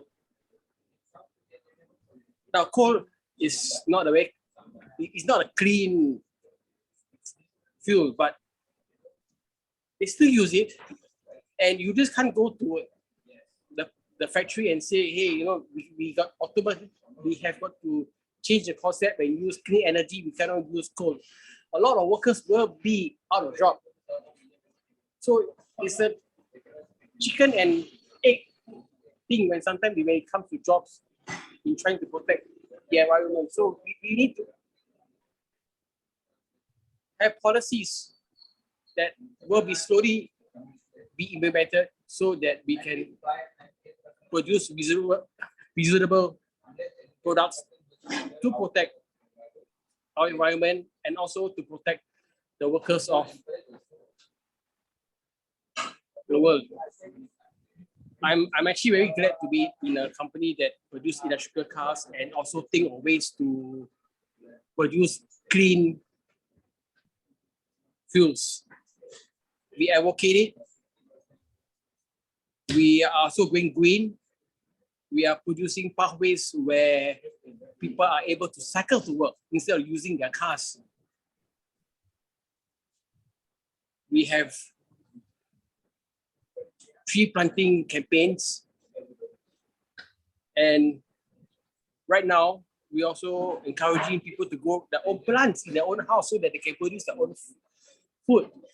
Well, where there's a project where one can go to the rooftop and create a farm, and it's subsidized by the government. So a lot of effort is being made to make the environment clean, and campaign is going on to see the usefulness of using reusable products. So once again, I thank you for letting me speak about SDG 12, and I hope that we will be able to achieve this goal by 2030. Thank you. Thank you, ma'am, for sharing your experiences and your valuable knowledge. Really, achieving sustainable consumption and production patterns secure efficiency and productivity gains, ensuring that human activities remain within the carrying capacity of the planet while respecting the right of future generations that we need to remember. Thank you once again, ma'am. Now, moving ahead over the goal number 13, that is climate action. For this, I would like to invite our next speaker, Mr. Ayaso Kosi John from Tongo. Sir, are you there? I'm here. Welcome, sir. Thank you.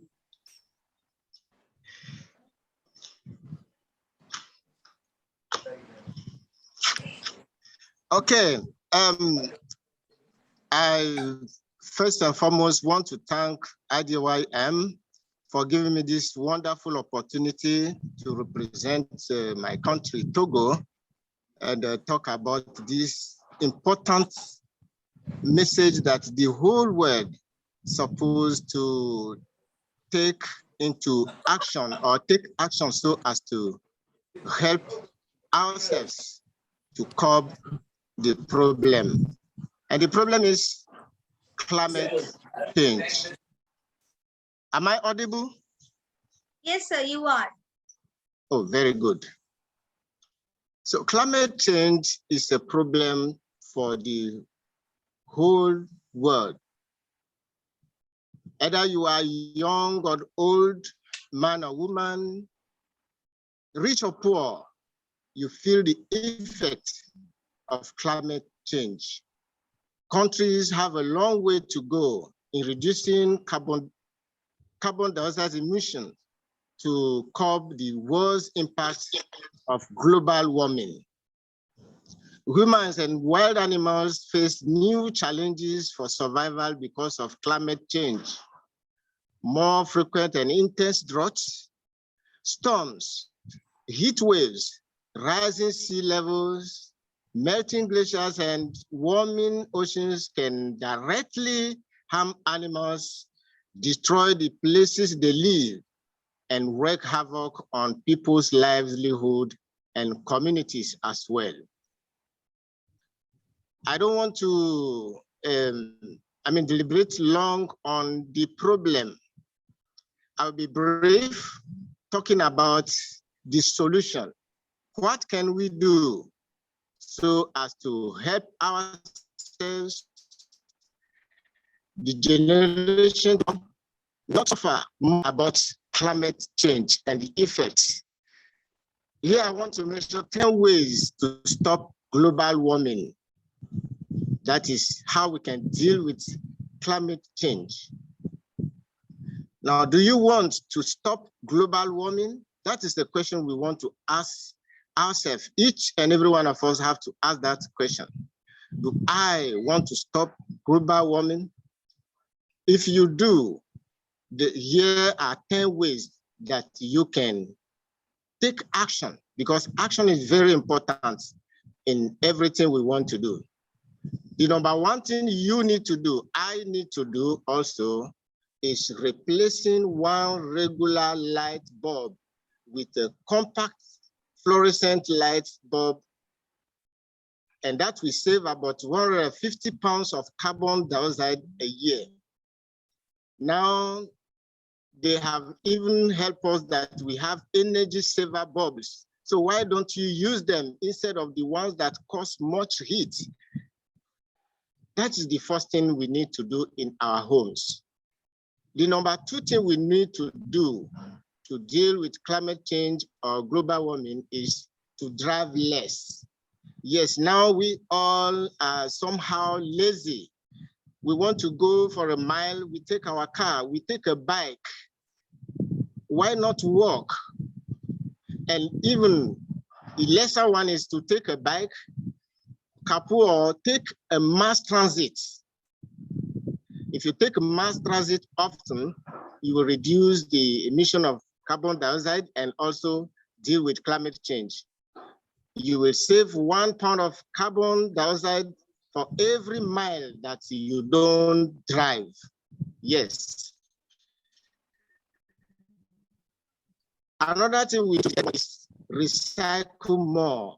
You can save 2,400 pounds of carbon dioxide per year by recycling just half of your household waste. So if you don't know how to recycle, you can go online. Check how you can recycle your household waste. That will help so as to reduce the heat we all are facing. And if there are companies that are doing that, why not call on them? The number 14 is check your tires. If you drive, keeping your tires inflated properly can improve your gas mileage by more than 3%. Every gallon of gasoline saved keeps 20 pounds of carbon dioxide out of the atmosphere.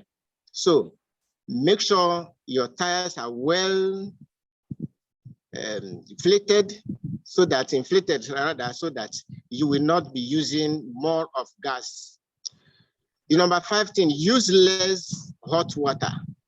It takes a lot of energy to heat water. Use less hot water by taking shorter and cooler showers and washing your clothes in cold or warm water instead of hot water. If you do that, you will be saving the world by saving 500 pounds of carbon dioxide a year. Number 6, avoid products with a lot of packaging.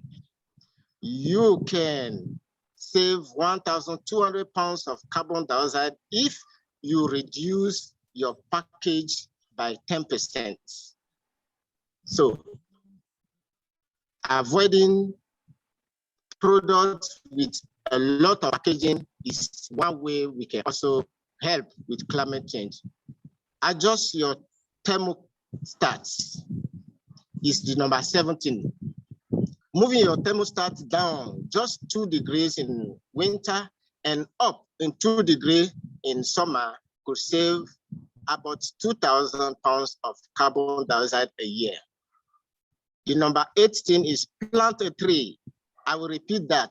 Plant a tree. It's very, very important for all of us to plant a tree.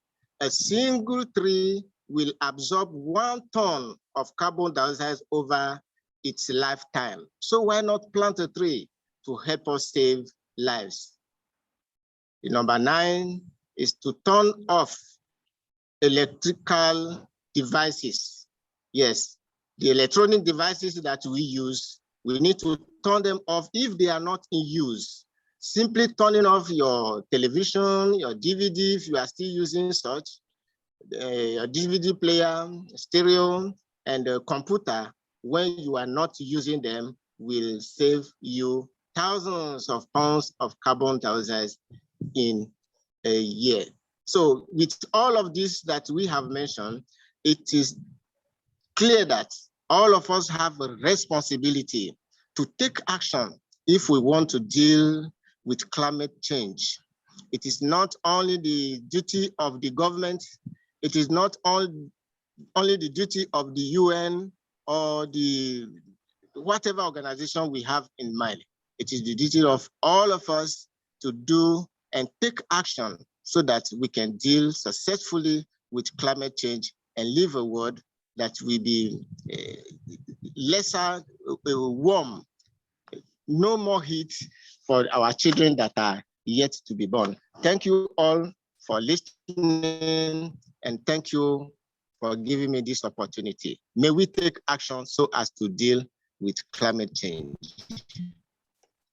Thank you, sir. It was a great and wonderful pleasure to listen to your talk, which was highly stimulating and perfectly pitched to the audience. And the few takeaways, there are many things that each of us can do as individuals, but by acting now, we can save lives, we can save money, and we can do small steps and we can work for our future generations. Thank you once again, sir. Moving ahead to the next segment, I would like to call upon my co-moderator, Fabina ma'am, to take over this next segment. Fabina ma'am. Fabina ma'am.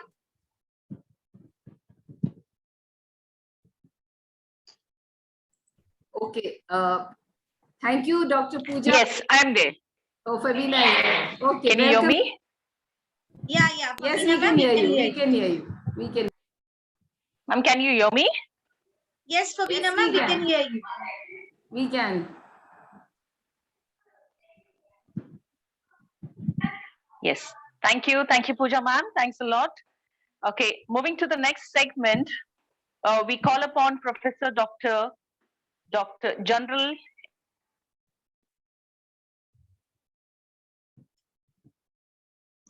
Hello.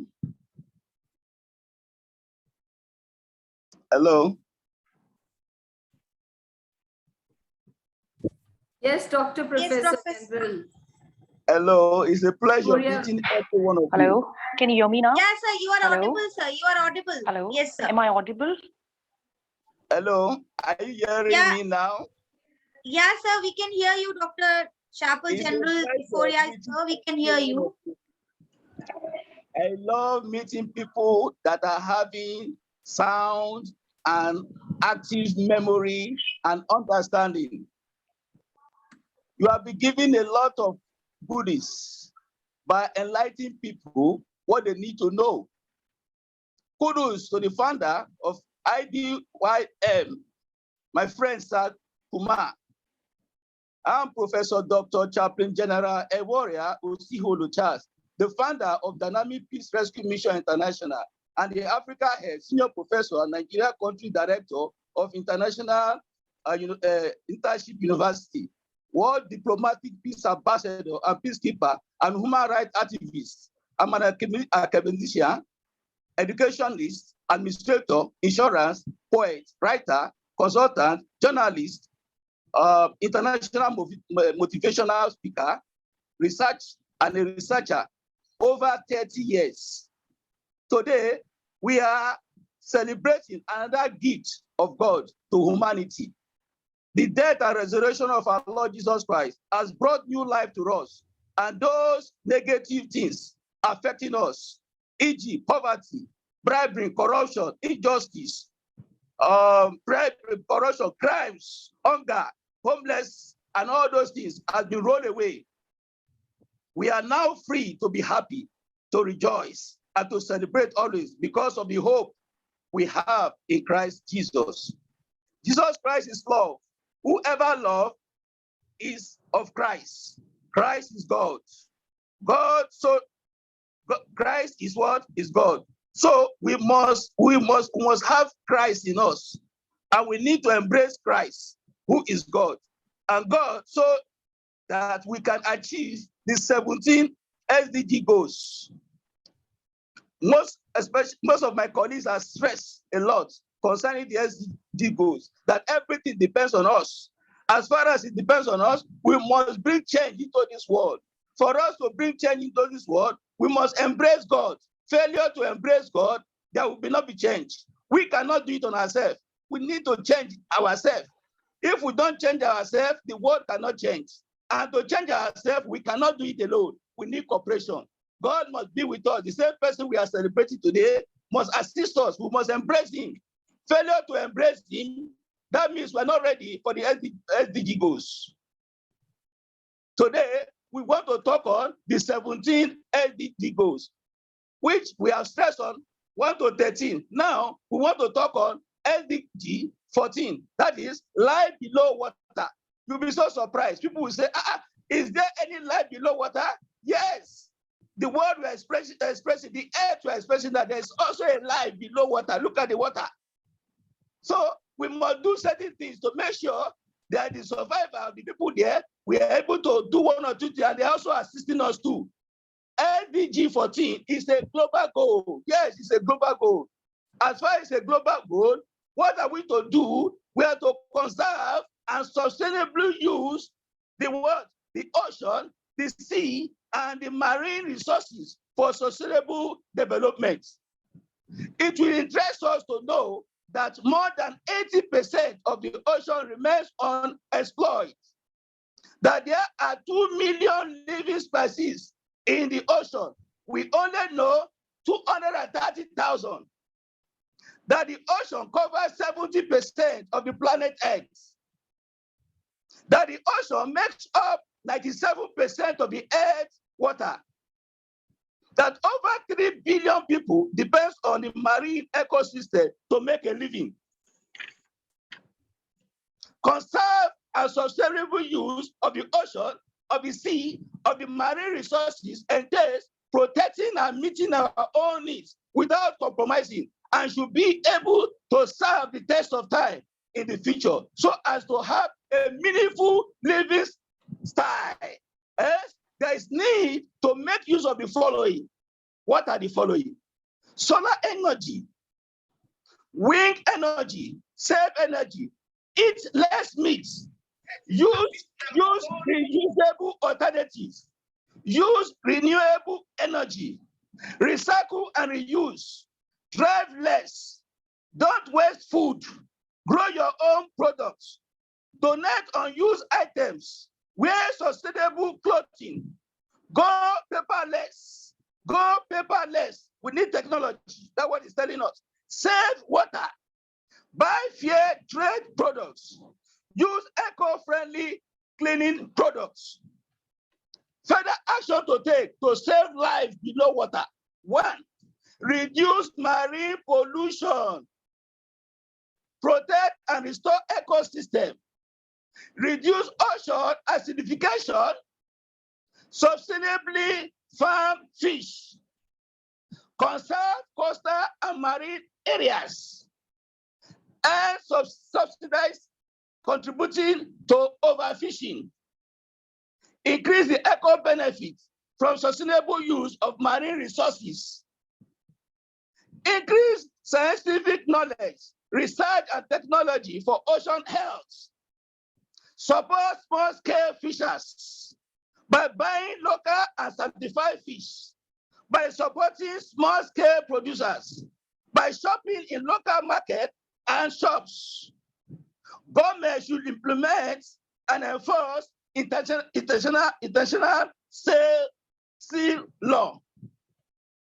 It will also interest us to know that life below water helps the environment. How does it help the environment? By regulating the global ecosystem. What do I mean? Absorbing heat and carbon dioxide, CO2, from the atmosphere. That the ocean provides livelihoods. We benefit fishery, tourism, and other sectors from the oceans.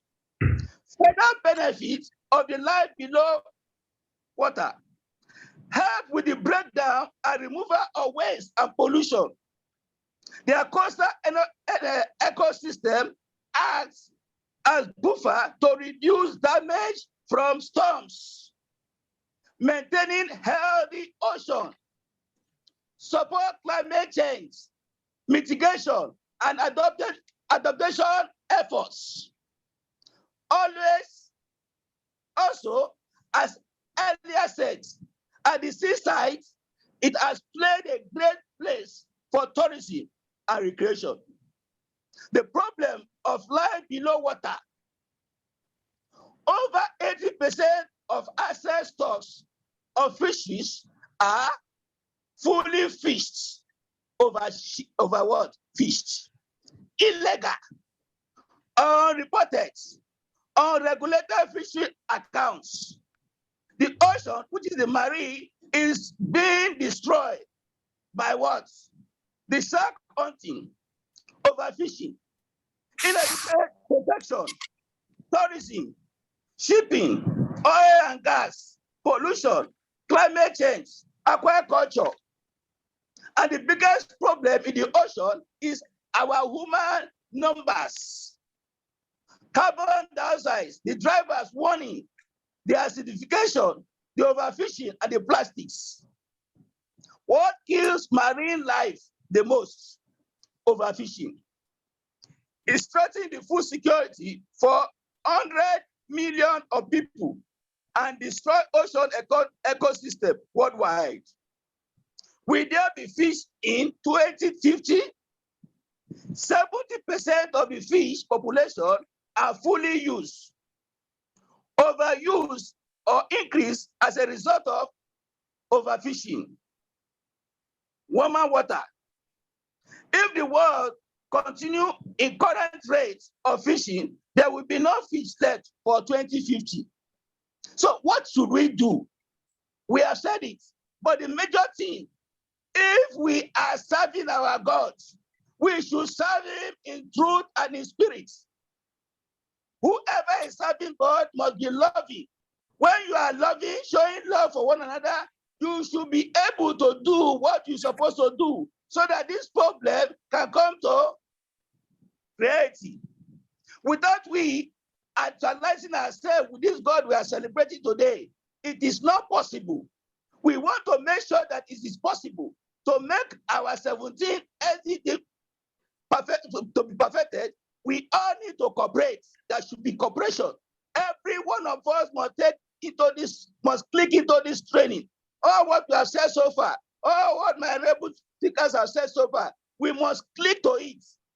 And we must make sure that we allow God to use us. We must make sure we click ourselves with God so that we can do it. Otherwise, failure to receive this God we are celebrating today, it is not possible. We want to make sure it is possible. So we must take every problem we are having to God, who have died and resurrected, and is the one that will resurrect this country, Nigeria, is the one that will resurrect the whole world, so that there will be peace, there will be global peace. Without God in us, we cannot actualize success. Success can only come when we know God, when we trust him, we believe in him, and do what we are expected to do. May God come to bless us. Thank you very much for all the listeners. I pray that the anointing of God that we have received today will move into us and will move for action. Thank you very much. Thank you, sir. Your urge towards the understanding the life below water, we understood it very, very well.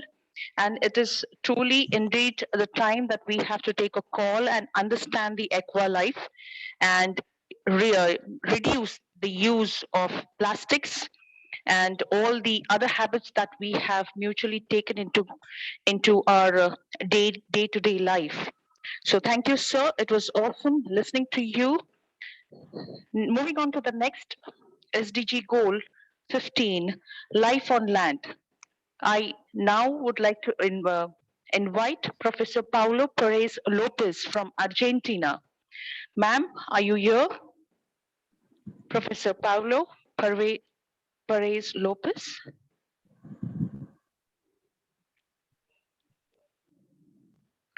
Do we have her? Ms. Fabina, I think we can move on to SDG goal 16. Rania. The time, Okay. yes. Okay. I think we don't have her. No worries. We'll move on to the SDG goal 16, peace and justice, strong institution. Now I invite Ms. Rania Lampo from Greece. Ma'am, Ms. Rania. Greetings from Greece. Hello Greetings, to ma'am. everyone. Greetings. The stage over to you. Thank you. Well, many congratulations for the organization of this wonderful and significant event, Global Peace Summit today. And according to SDG 16, which is about peace, justice, and strong institutions, human rights put people center stage.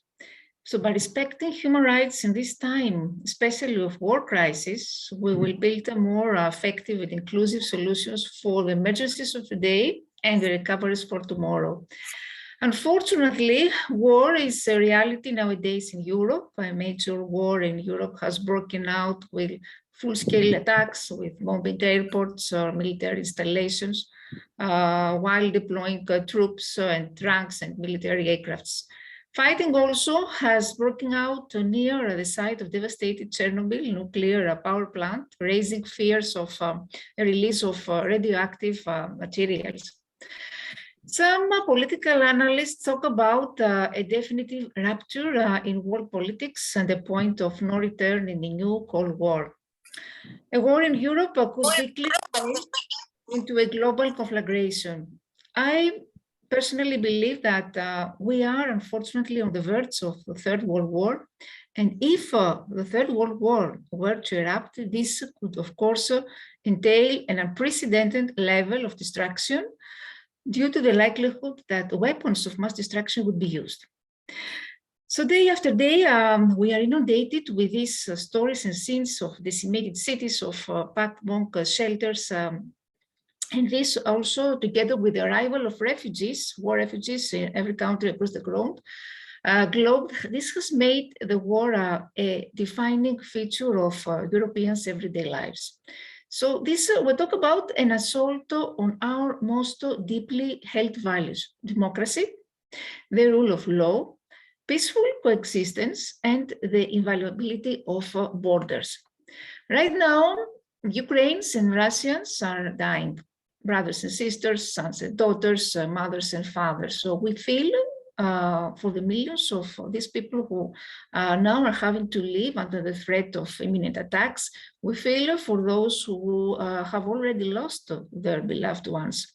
So what is actually war? War is partially the result of the greed of men, of imperialistic ambitions, of course, interest and the desire to reach out and possess what others possess. And these are related to socioeconomic factors, geography, and institutions. It's very interesting to see the case also of Yemen, to see how war and conflict cause famine, because in Yemen, there is the largest humanitarian crisis. Yemen is the poorest country in the Middle East, and according to the Global Hunger Index, Yemen has the second highest hunger score in the world. So Yemen's food crisis is a direct man-made result of the war. A conflict-devastated country where millions of Yemenis already face dangerous levels of hunger and are being pushed into deeper poverty. And what about COVID pandemic? The COVID pandemic also had threatened peace-building gains. Therefore, commitment to sustaining peace is now more urgent than ever. All these social, economic, political effects of the pandemic will leave deep and long-standing scars. We saw how in a matter of weeks, global trade, global travel, global trade systems collapsed, the social norms changed, how rights, liberties, which had been taken for granted, such as the freedom of movement and association, were revoked and social values were reoriented. So this shows that it's evident that the world lacks an effective approach to deal with such crises. And observing the crisis through a human rights lens puts a focus on how it is affecting people on the ground, in particular the most vulnerable. The impact of the crisis concerning peace is actually, we saw unemployment, food insecurity, widespread closure of schools, reduction of care and protection services, all this marginalization of migrants and refugees, and course, we can mention how Global Peace Index, and which is the world's leading measure of global peacefulness, and also the Positive Peace Index, which measures the attitudes, institutions, and structures that creates sustainable, peaceful societies are likely to be negatively impacted by the COVID pandemic. So within this framework, of course, peace education is of utmost importance. So education plays a crucial role in building defenses of peace in the minds of people, because it tries to inculcate higher human and social values in the mind of children. And I believe that educators, governments, decision policymakers need to incorporate peace education in all curricula and all levels of education in the development of teaching and learning materials. So inclusion of peace values and activities will make the subjects more meaningful and interesting to learners in many ways. As a STEM instructor, I'm trying through my international humanitarian projects to promote positive peace. My projects are based on sustainable investment, stability, and high standard of living. My water and food projects especially were addressed to African countries that suffered from all disadvantages of negative peace, such as lack of water and food. Of course, these projects cannot stop wars, but they can improve the quality of life of these people. And what we can do about it, about how we can make peace in our community, we can get involved in local events, we can volunteer at local organizations to help our community, we can extend our empathy by focusing on the common joys and sufferings of all humans. We can join groups that have a peaceful social justice mission in order to reap the benefits of mutual support and collective action, and find role models to inspire us and like-minded others for support. We can donate time and money to such causes and learn about constructive ways to manage differences and resolve conflicts. So it's important to treat all people with kindness, regardless of race, of gender orientation, of sexual orientation, religion, to practice forgiveness and find ways to nourish our hope, our commitment, and energy for peace. So we don't know how this war in Ukraine will unfold. The prospect of peace, prosperity, and respect for the rule of law are of crucial importance right now.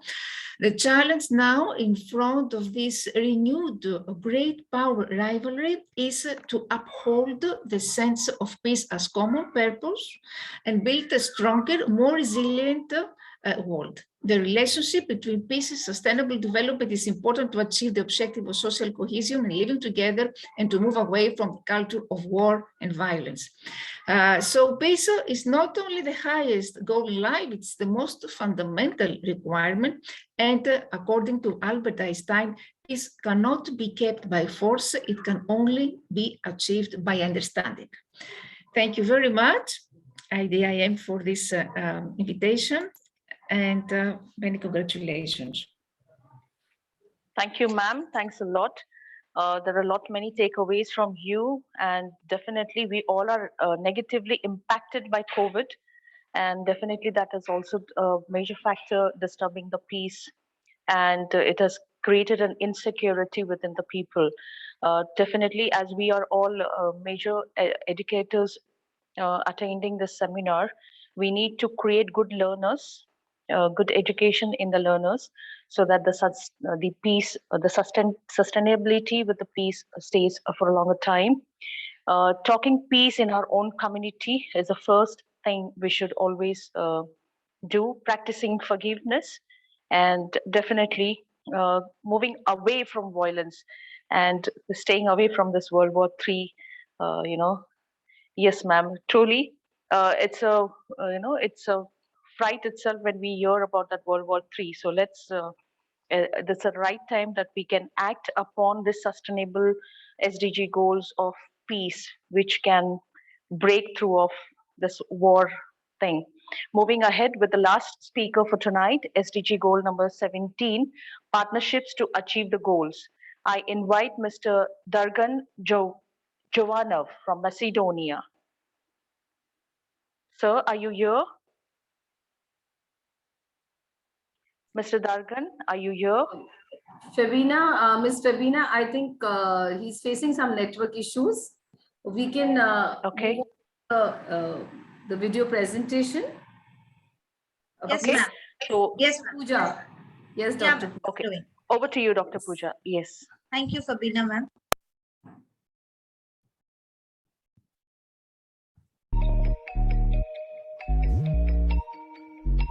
Dr. D. N. Suresh Kumar, Senior Space Scientist, ISRO. Congratulations.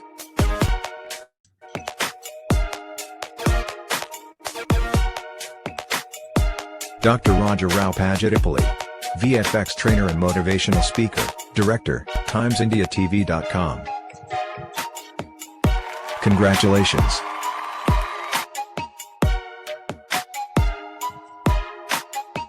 Ms. Irina Biba from Albania.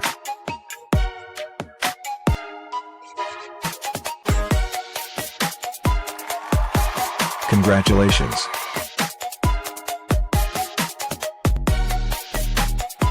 Ms. Mahashada from Lebanon.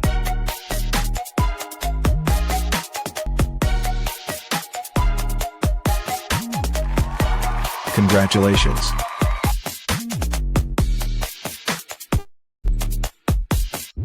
Queen Nadia Hair from France.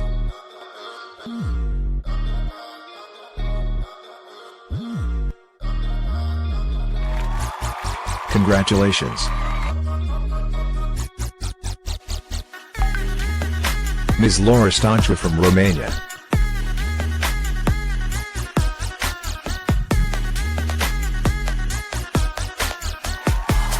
Congratulations. Ms. Vilma de Luz Barbosa from Brazil.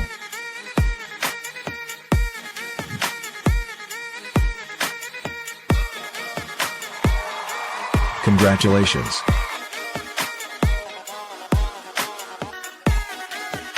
Dr. Alicia Durgarian from Armenia.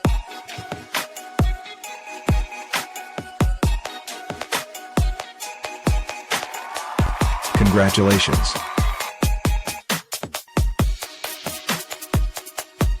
Ms. Maghi Ali Hijazi from Lebanon.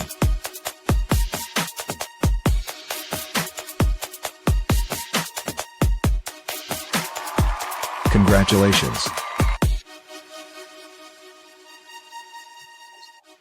Ms. Kanchan Esfarkia from USA.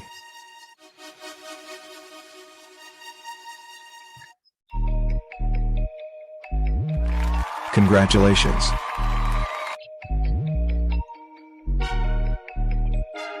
Ms. Raden Raro Martiningsi from Indonesia.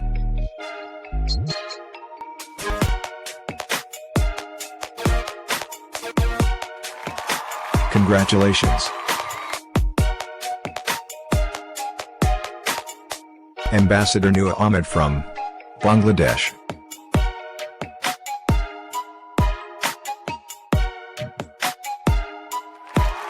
Congratulations.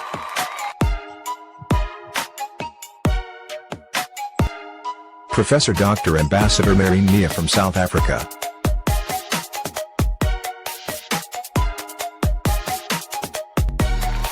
Congratulations. Ambassador Dr. Patricia Gong from Zimbabwe.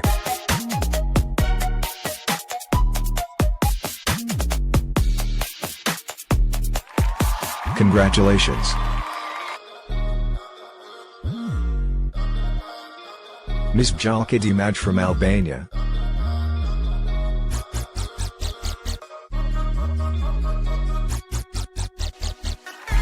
Congratulations.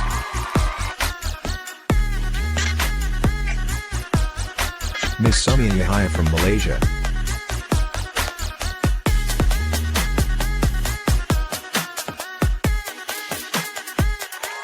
Congratulations.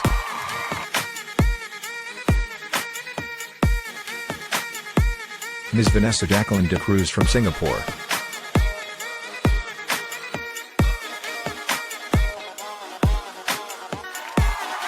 Congratulations. Mr. Iasokasi John from Togo.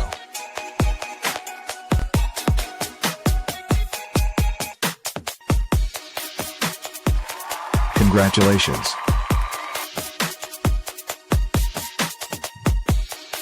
Professor Dr. Chapjeni Ralabo Ryujiholo Charles from Nigeria.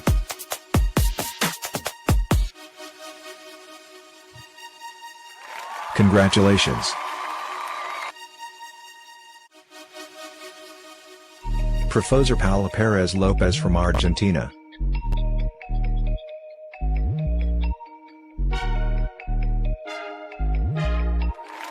Congratulations. Ms. Rania Lampu from Greece.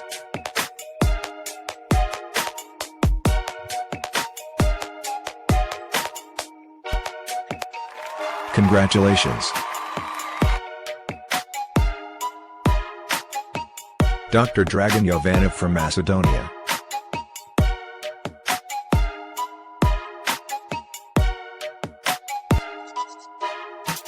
Congratulations. Dr. Preeti Shrimal.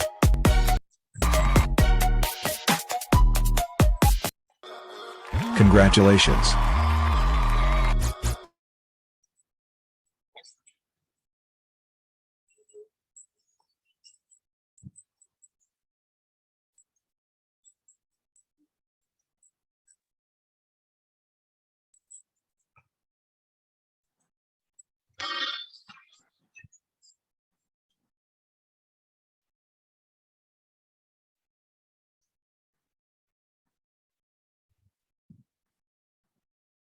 Yes, Preeti ma'am, the video is Yes, over. Pooja.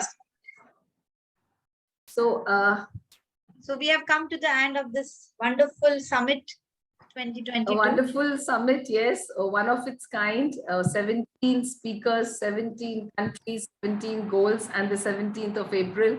Pooja, it was very, very enriching, a wonderful session where we had such mind-blowing presentations, where we had speakers deliberating, sharing their views, their ideas, their suggestions to make the world a happier, a healthier, and a more sustainable place to live in. And we need to congratulate, we need to give our appreciation and thank all the speakers, our gratitude, all the 17 speakers, a very special note of appreciation and gratitude to all the guests of honor. A huge round of applause for the guests of honor. And of course, for our chief guest, who was with us, I think almost for half the conference, and wonderful insights which he shared of how space technology can be such an important tool in bringing about sustainable development, in achieving and in attaining sustainable goals and making them more practical and realistic. So thank you to all the speakers once again. Yes, thank you for being with us, for your gracious presence, and for making today's conference, the first conference, so successful. And thank you to all the guests of honor. And thank you, Dr. Raviji, for all your support, for always being there for behind the scene. Thank you to the entire technical team. I think Gina, Denul, Gayatri, ma'am. Is there Meenakshi ma'am. Yes, Pooja. Meenakshi ma'am, Meenakshi Mahajan ma'am, and everyone behind the screen. Our sincere gratitude to all of you and the valuable presence, ma'am, valuable presence and the support the entire speakers, moderator, technical team have given to make this program a success. Thank you once again. Thank you, everyone. We can wind up and say Shabbat for your khair, gracious goodbye. presence today. Yes, and for making this 17th April a very memorable milestone indeed in the history of IDYM Foundation. So, Raviji, are you there behind the scene? I think a big round of applause for Raviji for bringing the entire globe together on one screen today. Yes. And all of us as global citizens. For proving, ma'am, for proving Yes. Vasudha Kutumbakam, the entire, the family, Absolutely. all our family, yeah. Yes. So I think, is Raviji there? Can we hear him? I think, ma'am, I couldn't see, sir. I would also like to thank Dr. Pooja. Big round Thank of you, applause. ma'am. Ravina, very well done. And Thank you, ma'am. Rachna Thank ji, you so much. Yes. Fantastic. Yeah. It was all Behind the teamwork. scene, just a minute, Yes. just a moment. Behind the scene, the entire planning was done by Dr. Preeti Shrimal. So a round of applause for Preeti ma'am. Indeed. You know, yes, entire script was scripted well by her and sent to us, you know. So our work was totally Very reduced. easy to, We only yeah. had to present. Just deliver So it. Dr. Preeti Shrimal, yes, we are highly privileged to Thank have you. your company here, and thank you so much, ma'am, for your hard work. My pleasure. Thank you, everyone. And Yeah, So- happy Easter, everyone, once again. Good night. Take care. Greetings night. of the day. Yes. Bye. Good night, Thank you, everyone. Thank you for being here today. Thank you once again. Ma'am, Yes, Raviji. yes. So, how is the Josh? Josh is high. Yeah. Josh is always high. IDBM ignites that spark in you. It's like an ignition which keeps you There are two completely persons who is continuously high. sitting on laptop. Two persons are sitting continuously on laptop, you know. Mother and daughter both are sitting to control the entire technical things of the program. Thank So you. we must thank to them because they are not able to speak because they cannot speak because they are running converting that Zoom to IDBM TV. That is Thank you. Janet and then they are sitting continuously from 5 hours. Fantastic contribution. Amazing. I cannot speak Commendable. because if they will speak, then echo will start. Thank you. And I just want to say one thing about Preeti ma'am. Because of Preeti ma'am, only we are doing this type of program. Thank you, sir. Actually, Thank we you. never ever Indeed. planned to True. conduct this type of event, but when we met first time to Preeti ma'am, and we talked to her that we can plan something for the educators, the people who are joining our foundation. And she was the one who hosts the first program like this for IDBM. Thank you, sir. That's why she is My always pleasure. important. Your Excellency, thank you. With someone like Raviji at the helm of affairs, yes, I approached to, driving us all, I driving us all. was facing some problem of Zoom link, you know. And Laura ma'am from Romania, she's from there. Yes, She Laura. another technical. So we cannot Brother, do. Yes, bye. Brother, just one sentence I would like to say because I'm also moderating some other program. I know moderating is not a very easiest task. Trust me, you have to be active all the time. You have to be polite, be smiley. Oh my God, look at this. It's all about 5 hours going on.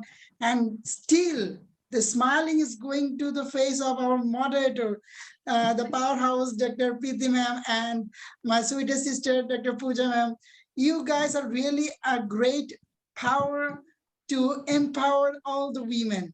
And as well as the team who is working behind this, Yes. I do really give to my gratitude to them because trust me, they are just unseen, but their power is seen to us. So I really appreciate each and every one contribution because I am a speaker today. I just give my speech and I can keep quiet. But all the moderators have to be active each of the time. Look at this. They're not even yet taken their dinner yet, but you have taken your dinner. So some other things, look at this. This is the way we have to appreciate your every single contribution because I do believe that your contribution give the Ignite Young Mind by IDBM Group of Company in this stage. So we really honor, and yes, I do feel honored to be part of this organization. Thank you so much, sister. Ma'am, I have got a special message from Denul mom and Denul. for Professor Charles from Nigeria. They have said that the speech of him was inspiring a lot to them. And it Thank was you so very energetic. much. Your Excellency, I appreciate you. You have been doing a very fantastic work. And God is going to I grant your cannot effort. speak, sir, because of technical reasons. Otherwise, they told to me to pass the message to you. Thank you. Thank you so much, sir. So, ma'am, shall we wind up now? Yes, I think. Thank you, Yes. everyone. It was a Good night, wonderful. everyone. Yes. Laura, Thank ma'am, you. thank you so much. India, Romania, Laura, Jai Hind. ma'am. Always welcome. Thank you for Just this great smile, Laura, opportunity. ma'am. Yes. The wonderful Goodbye. smile on Laura, her. ma'am, I think she is continuously there from 5 hours. Ma'am. Jolka, Yes. Jolka, ma'am, then Benima, ma'am, they are not continuously there. That Lily Beth from Philippines, I'm watching, they haven't left the meeting, continuously there. Bye-bye. Yes, that's Thank the you. spirit. Happy Easter. Oh, That's ma'am, one the, cute baby is there. Yes, Please, sir. please. Oh, that's the great. unstoppable spirit of all the Hello. members here. Oh, Here, lovely. ma'am.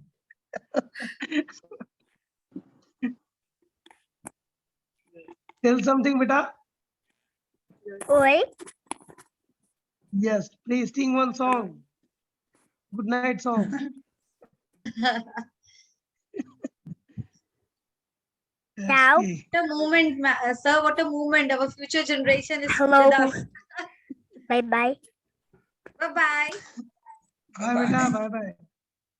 Shall we wind up, ma'am, now? Yes, sir. Preeti ma'am, can we Okay, wind Janu? up? Can we leave Yes, the yes. meeting? Yeah. Okay. Yes.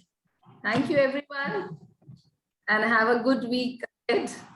Thank you. Janu, please Thank you so close the much, meeting. sister, for your great contribution. Thank you. Thank you.